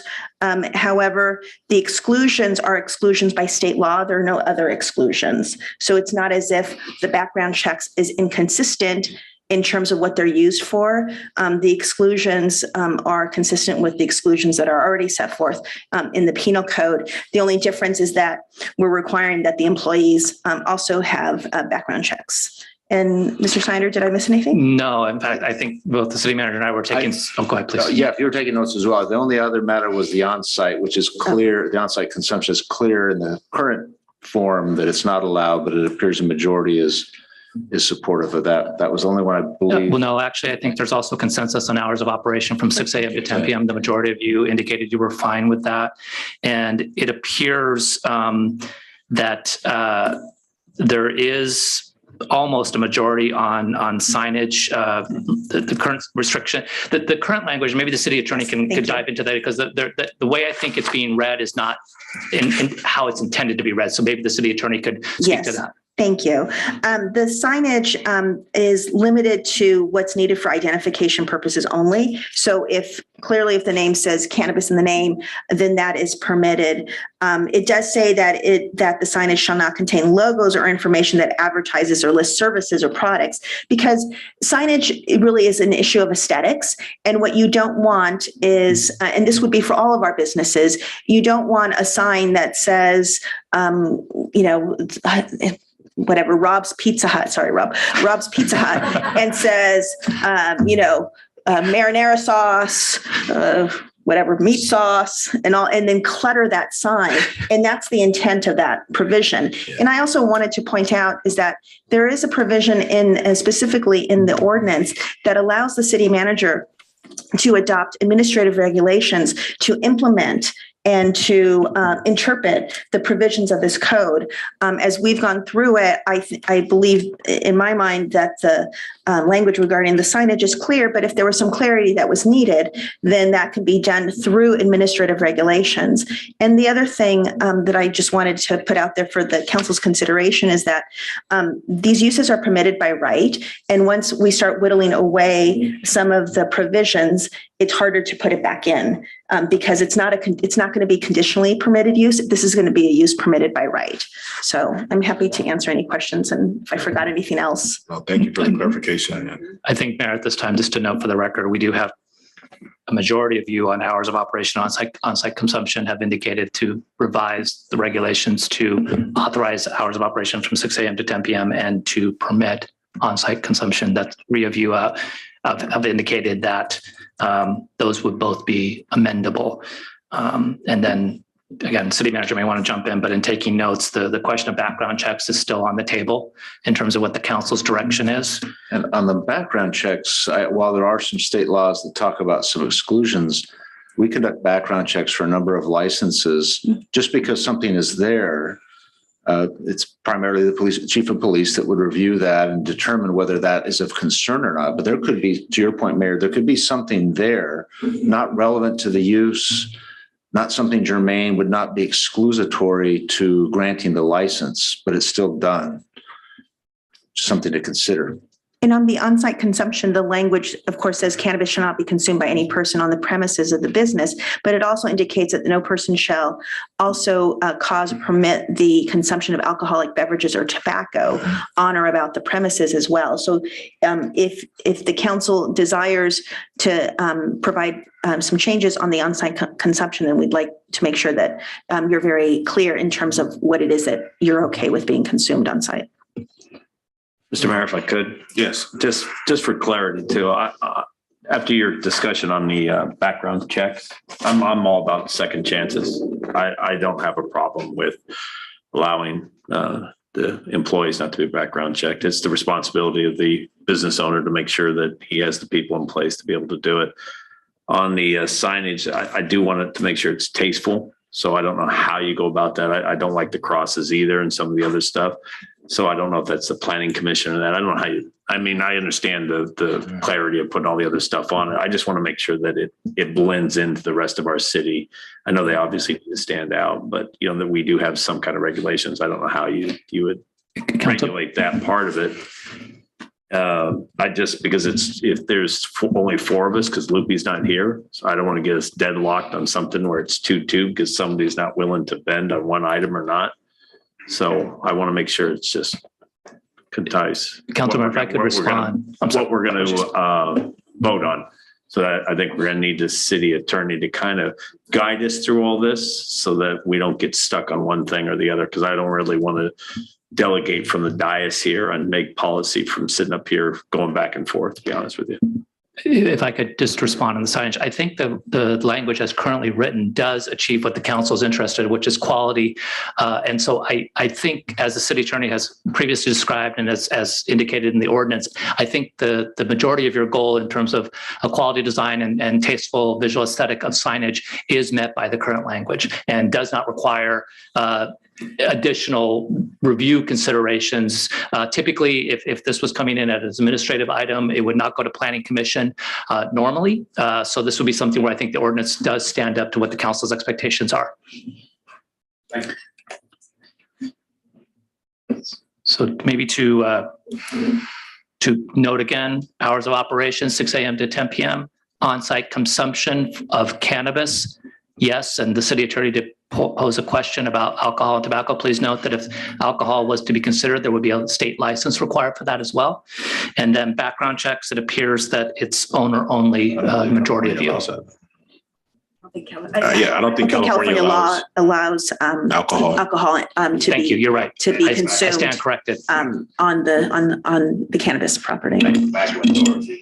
So yeah, tobacco indoors. Yeah. So again, we have consensus on hours of operation, on-site consumption, and background checks for owners only. And I will admit that AJ, our consultant, was here, and so I don't have, and I did not do the research on whether on-site consumption is actually permitted by state law. So I'm assuming that because it's been asked by some of the cannabis folks that it's a given, but I just want you to know that have not confirmed that. Ken, is that the case, Drew? Yeah. Okay. I've seen it. Thank you. Yeah, but I'm wondering if that is a different type of license that we're going to have to allow for. Because that might be I'm not sure if that's just a retail license. It might be a retail on-site consumption license or a different name for it that we might have to include here. And if that's the case, then what we have, how we've defined the license doesn't include that. And so we would have to, I mean, if on-site consumption was something, I mean, we would have to bring that back if it actually required a different license type. Well, but the license type would be the state license type, right? Correct. But our license types correspond, at least currently, my understanding from AJ corresponds with what the state allows. So I believe I'm just asking if we have a consensus here for on-site consumption, when we bring this back, can we also bring that as well, the license? Yes, we can research that. Yes, and with some desire to have a vote this evening and to be able to proceed. If we learn that there is some separate license, we could bring the matter back. However, it appears there's a consensus that would allow on-site consumption. If we see a hurdle there, we won't ask you to execute the ordinance and we'll bring this back. But if there's not a hurdle, assuming you approve it tonight, we'll move forward. Mm-hmm. Thank you. And I think the other stuff with the security, I think that was clarified. So yeah, I'm not going to be watching the video nor. Are you sure? Yeah. All right. So I thank you for that. That's an administrative item. So if I might, City Attorney, I think you would need to help the council through the. Yes. Thank you. So if is there a consensus on the background checks not to allow for not to require background checks on employees? Yes. Yes. Okay. Yes. And I think that, is everybody okay with the signage the way that we've discussed it and just leave it as is? Yes. Okay. And then the on-site consumption, we will revise it to delete that sentence, and staff will further look into it if there is any other type of license that's necessary. And then we'll bring that back. And we'll bring that back if we need to. And certainly we'll provide you an update. So we'll there's consensus to revise that, to delete that. Correct? Yes. Hours of operations, there's consensus to change that to 6 a.m. to 10 p.m. Correct. Okay. The access to camera, I think after our explanation that everyone's okay with that. Yes. And then the last one is the 24-hour security. So there is a requirement, as I indicated, that there be roving security, and the city manager has discretion with respect to the 24-hour part. Is there any direction with respect to that provision? I believe that just for clarification, that's for the city manager to make the determination when they turn in whoever we select for operators. You can make that determination if they have sufficient amount of security 24/7. Yes, and that is an alternative plan. Just quickly on an idea there, should there be 4 or 5 retailers, perhaps they could cooperate and share the cost of that roaming security. It may be twice a week on days not to be determined or announced, but those that may want to, some bad actors would not know when security is going to show up after hours or not, because it's this roving, intermittent, shared security, but that can be determined at that point. So if that's okay, then we'll just leave that provision as is. Okay. And one additional point, if I could, the matter of cultivation, distribution, manufacturing was brought up. And just as a reminder, that would be a zoning issue for the city council to consider at a future date. So it is not in the regulatory framework, it's in the zoning framework, but just to put that on record. And the regulatory framework, however, also has to be compatible. So should the council ever decide to go that route, then we would be doing this exercise in the same way, where we would bring a revision to the regulatory ordinance, but also the companion zoning code that goes through the planning commission first. So if those are all the revisions, then the motion would be, and maybe the slide, I don't know if the slide can be put back up. If the slide could go back up, the very last. Oh, I don't need it. I wanted them to have it. Sorry. And that would be to introduce the ordinance with the following provisions to revise ordinance number 1780, I believe. Yep, to revise ordinance number 1780, or maybe I can just help out here.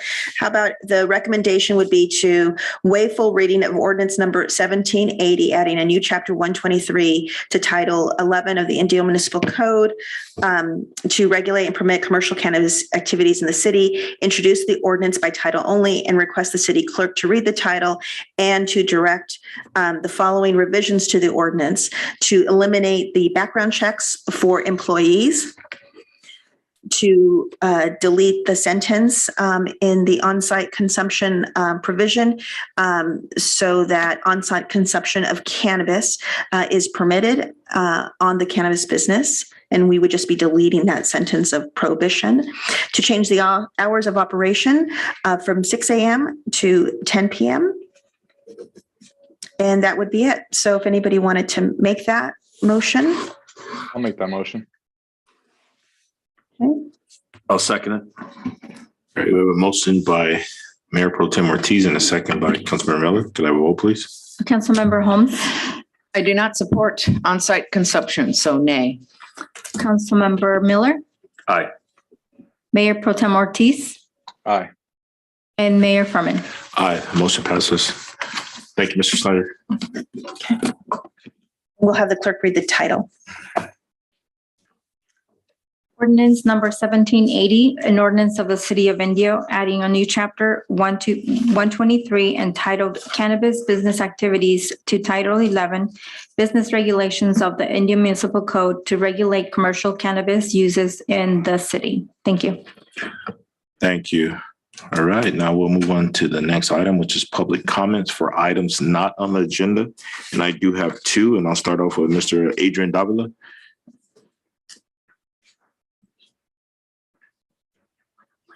Okay, thank you. I'm sorry, no worries. Good evening, Mayor and Council. Thanks for allowing me to speak here. The reason for me to speak here today is to bring up some concerns that I have in my district, which happens to be Mr. Miller's district. I live on 79505 Avenue 38, and I also have another property adjacent to that one. The intersection there, Dune Palms and 38, constantly gets run by the traffic in that area. So there is no policing out there. And I brought it up to Mr. Washburn probably about 2 years ago. I also sent Mr. Miller an email along, and I CC'd you, Mr. Wayman Furman, in regards to that intersection there. I don't believe it's up to traffic standards. I mean, I worked for the state for 20 years, so I know what the standards are. The other thing is CBWD also is doing the stormwater drainage system there, and they disturb the soil, so they have no proper watering. I have a son who's got allergies, high allergies, and the dust from this last couple of weeks has been, I mean, horrendous. My property's probably gone up like 2 inches, because of the dust. The other thing is Varner between east of Jefferson and west of Monroe. The traffic signage there is below standard. I know a couple of years ago there was a traffic accident with some high school kids. That dip now has a new sign, and it's got a language on there that I've never seen before. It should say bump or dip, only because a lot of people don't understand that, maybe with the sign, with the symbol, because a lot of people don't speak just English. There's several languages that are spoken, and someone that doesn't speak English is not going to understand that sign and could lose control of a vehicle. So those are the things that I wanted to bring up this evening. Hopefully we can, start addressing those things. I'll send another couple more emails. I was hoping Mr. Washburn would hear, and the Public Works Director would be here. I mean, I think it's about time. I mean, I've been out here 27 years in Indio. I've lived here all my life in the Valley, and I've never seen, I see the quality of road of travel there is poor. I mean, the shoulders have drop-offs for 4 inches, all that can come back and, hurt the city financially. So hopefully these things can be addressed. Great. Thank you. Thank you, Mr. Davila. Next, I have Felicia Nunez. Okay.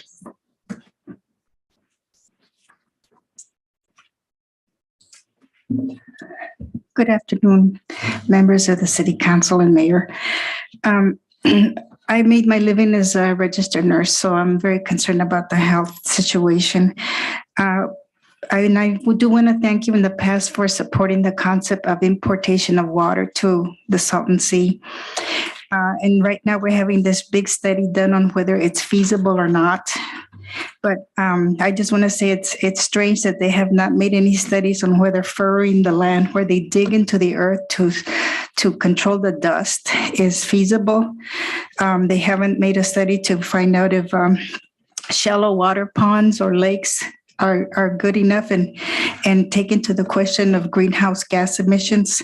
So this proposal resolution that we're passing is for them to be more aware of greenhouse gas emissions if the situation is still allowed where they are only using dry methods to control the dust and to address the health issues that we have, especially right now in the east. As you know, the Colorado River water that once went into the Salton Sea is being sold for profit.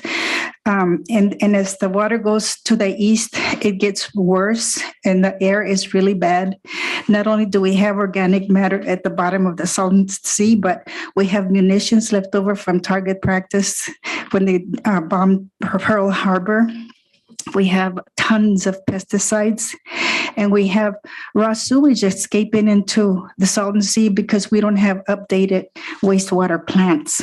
They did put a tubing, I guess a culvert over where the stench was so bad in Calexico, but nothing has been done to update the wastewater plants in the valley. And the Salton Sea Authority and the Salton Sea Management Plan have ignored, demeaned, and somewhat buried the fact that all 9 city councils of the Coachella Valley are in support of water, whether it's from the Pacific or the Cia Cortez. And Manuel Perez and Eduardo Garcia and Raul Ruiz are aware of the health problems. We have tried to get a meeting with Raul Ruiz for the past 4 years, and we have not succeeded. Meanwhile, the health situation is worsening. Seaview School, if in that area, if people take a shower with the water that's available, they get skin irritations and burning. These water boatman bugs that are multiplying right now because they used to be eaten by fish that once existed are a nuisance. They get into your eyes, they get into the windshields, they get into low, shallow water places all around the area. And they're a big nuisance.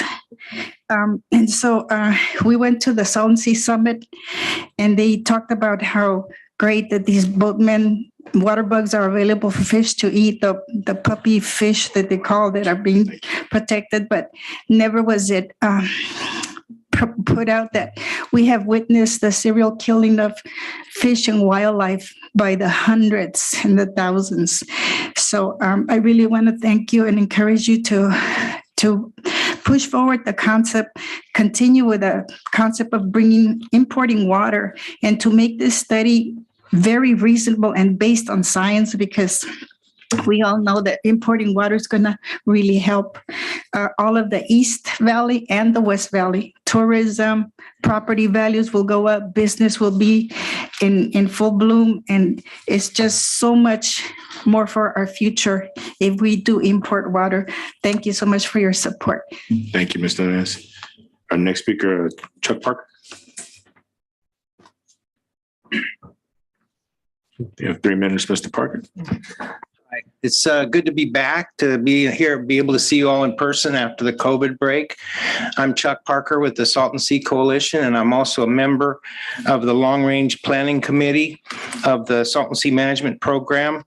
And we left a packet here for each of you that includes some documents that explain the reason why we're asking for the resolution, and also a copy of a resolution that was passed yesterday in La Quinta. A lot of the cities are getting on board with this already. Rancho Mirage is due to pass it tomorrow, Palm Desert next Thursday, and they're taking the approach of reaffirming what they said in the past, and then adding on this concern about greenhouse gas.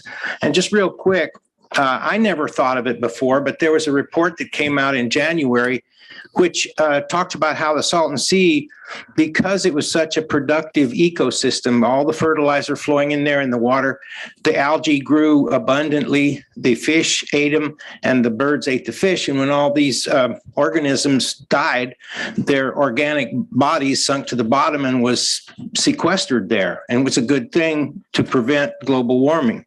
But as the sea has declined after the sale of water was approved in 2003, there's a lot of thousands of acres of exposed lake bed. And as soon as that becomes exposed, the carbon dioxide starts to emit into the air, and also methane, which is up to 80 times worse. So we think that it's very important that the planning process that's underway take this into consideration, because it would really affect California's goals of becoming carbon neutral or carbon negative in the next few years.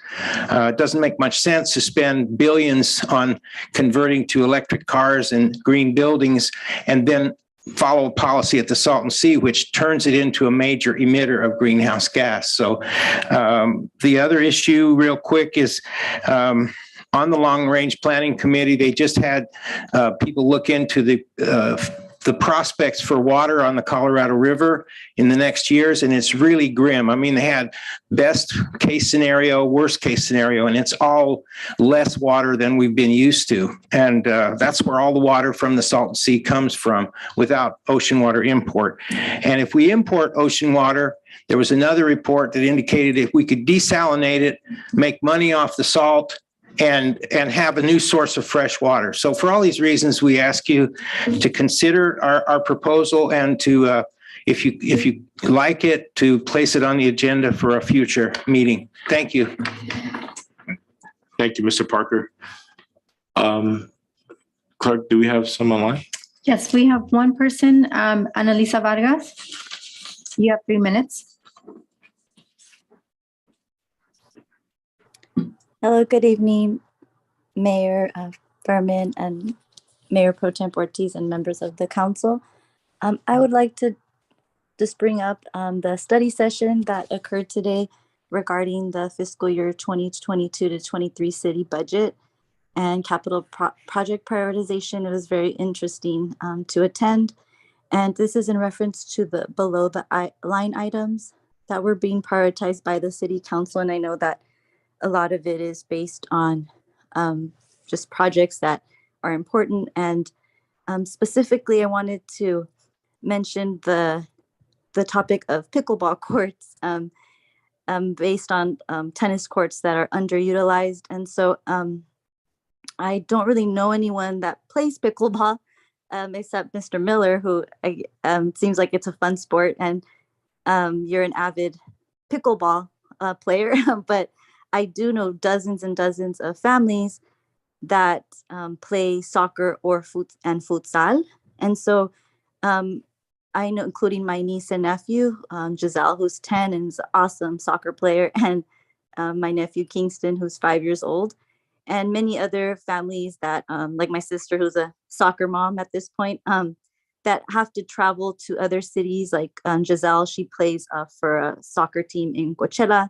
And also, we don't have that many opportunities in the city of Indio. Like, we don't have as many soccer fields. And so I would like to recommend that those that we have, instead of pickleball courts, that they be multi-use courts, which are very popular, or also called sports courts. And the multi-use courts, basically it means that you can combine literally any sport. So it can be like pickleball and tennis, or it can be futsal and basketball, etc. Right? So you can combine. And I really feel that that would really bring a lot of families, because I have been at the parks the last few Saturdays. My coworker and I, we have some COVID outreach mini meets, and although it had been, it was still a little cool, and then it got a little warmer, but there's not very many amenities or those types of activities. So I think that would be a great use, especially for children that are still learning the fundamentals in soccer. And I did have And we know that futsal is actually one of the fastest growing sports in the world. And here in our city, it'd be really great to be able to track how popular it is in our neighborhoods. But we don't have enough places for people to play it. And around the world, like in Brazil and other countries, that they're just super popular. And when we don't have like the spaces, right, for soccer fields. And as you know, like in cities like Coachella, they have over like 100 soccer teams, you know, of all ages. So I just want to, and also Brian, just speak on behalf of Brian Benhuman, who is the director of coaches for the Desert Football League, and he coaches at Hoveley Park from 5 to 10 p.m. So that's why he couldn't speak today. But I wanted to mention, because he's brought up the issue of futsal courts in Indio, and at the time, I guess there wasn't an opportunity, but I feel like this is just a great opportunity. I can connect him to like the city manager or anyone, but I really would like, I think that I unfortunately, I feel like pickleball courts will be underutilized just like tennis, but if we could do like really a push for multi-use courts, I think that would be phenomenal, and it would really get our people out into the parks. And because like I said, I didn't really see any families there. Thank you. We have Alex de la Cruz next. Okay. Alex, you have 3 minutes. Hello, can you hear me? Yes, sir. Okay. Hello, thank you for hearing my comments this evening. My name is Alejandro de la Cruz. I am 25 years old, and I have lived in Coachella Valley since I was 7 years old. First, I would like to thank you for bringing the electric scooters to ease our transportation abilities. Every day was a struggle to wait for the bus, and now we have these nearby for when we can afford them. Although this helps many people for now, the ultimate goal should be having good public transportation. After this sustainability presentation, I see that you are headed the right direction. I heard something about public transit, so hopefully it is ambitious. But for sure, one of the most important things about sustainability is public transportation. I want to remind you that we still need more bus routes on our streets, and we really should not call ourselves the city of sustainability when we still have the majority of people driving.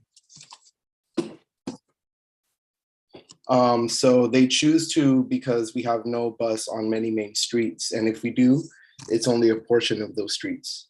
The bus zigzags around, making it inconvenient. We should make taking the bus fast, easy, and fun. I know Sunline does not want to do this and is not able to keep up with the growth of the valley because it is controlled by the federal government, which has no interest in improving public transit. So they are all for the auto industry, so this can only be done if you hire your own separate bus agency for our city, or unless Sunline gets it together. So they need to realize that we should get people out of their cars, taking our, climate emergency into consideration. They say it can only improve if ridership improves, but how can ridership improve if they don't improve first? And also public transit should be free, or at least let people who don't have a fare just get on. I'm not sure if you have heard about the 2 major oil spills that happened recently in the Amazon forest, but it is very, very ugly. So we want to be able to get to downtown Palm Springs and back here almost as quickly as cars can, and later hours too. So that concludes my comments. Thank you. Okay, thank you. Do we have any further online? Yes, now we have Sandra Tolento on the line on Zoom. Sandra, you have 3 minutes. Hola, ¿pueden escuchar? Hola, mi nombre es Sandra Tolento. Creo, más que nada, sí, creo que es importante y me baso en el comentario de Annalisa. Sandra, si puedes hablar despacio, yo te puedo ayudar a traducir lo que estás diciendo. Okay. Perfecto. Creo que ese es uno de los problemas más grandes de Indio, que no tenemos como esa traducción. Pero ok. Believe trataré one of the biggest problems here in India. de la traducción. ¿De qué? Que no tenemos accesibilidad de traducción en español, Oh, the translation problem. pero me voy a basar en lo que son las parques y como estaba mencionando Ana Vargas, creo que lo mejor What sería Ana Vargas was speaking about, the parks. tener esas canchas de multiusos para no ser un solo deporte y así tener la oportunidad. ¿Me permitas, puedes repetir? De tener esas canchas para tener múltiples deportes y no solo uno en específico. Oh, the importance of having the multi courts, Y no solo un deporte, hasta tener la oportunidad. not just one sport. Hasta tener la oportunidad de tener un mejor alcance con las familias y no solo uno en específico, ya que pues como vemos los parques y You esas have a canchas. better opportunity to enjoy different sports, not just one, and spend time with family. Yeah, gracias. De nada. Thank you. Thank you. Do we have any further comments online? No other comments, Mayor. Okay, I did have one more that's present as Miss Emily Fapolino from our Greater Coachella Valley Chamber of Commerce. Mayor and Council, thank you for the opportunity to share a comment. I don't have so much a comment for consideration, but really a comment of congratulations and acknowledgement and appreciation for the City of Indio. This past Saturday, the Chamber was able to participate in your second Saturday event, and we commemorated a really cool milestone for you. And ribbon cuttings, while they seem simple and almost easy to overlook, at the Chamber, what we try and really recognize is that milestones mean something in the timeline of your life. And over the last 92 years of Indio's development, there have been many milestones of progress and development. And so we wanted to offer our congratulations and our partnership and just recognizing the amazing achievements and the rapid developments that the city staff and city council have put forward over the last year and years to invest in economic development. You all know that I'm relatively new to the chamber, finding my feet a little bit more every single day. But as a partner, I believe that the Chamber of Commerce is a huge catalyst and important community-based organization. We're kind of the nexus for community quality of life concerns, just as much as talent and resource and opportunity development, as well as economic development. So we just wanted to recognize your achievements. Congratulations on the 1 year. And then we'd also just like to offer our commitment to partner up with you and to make sure that economic development wise, talent workforce development wise, resource development and tools for the community, both in English and in Spanish, that we're here to level up and walk in lockstep with you. I want to thank the city staff as well. Just so you know, city staff has been so accommodating and so gracious in working with us and helping me learn the ropes a little bit. And so we're looking forward to, again, continued partnership and recognizing many more milestones of your development. So thank you on behalf of the chamber and the business community. That's it. Thank you. I really appreciate the comments. Okay, well, we have no further comments. And before we move on, I'd just like to add that there's a lot of things that public comments that were brought up. And please, at any time, contact your respective council member that's the council member that's in charge of your district, and I'm pretty sure they'll be willing to work with you. Also, the city manager is available. Also, don't forget to follow Indio Live, where a lot of our activities are going on in the city. And as you know, as soon as you step out, you see a lot of construction going on. So please be mindful of the construction zones in the city, and please watch your speed out there. We do have some traffic concerns, so please watch your speed and spread the word as well. And before I adjourn, I'd like to adjourn the meeting in memory of one of our longtime residents and business owners, Mike Jones of Hans Automotive. He was over 30 years of service in the city. He passed from COVID. So I'd like to end this meeting in his memory. And this meeting is adjourned to the next City Council IWA meeting, June 1st, 2022.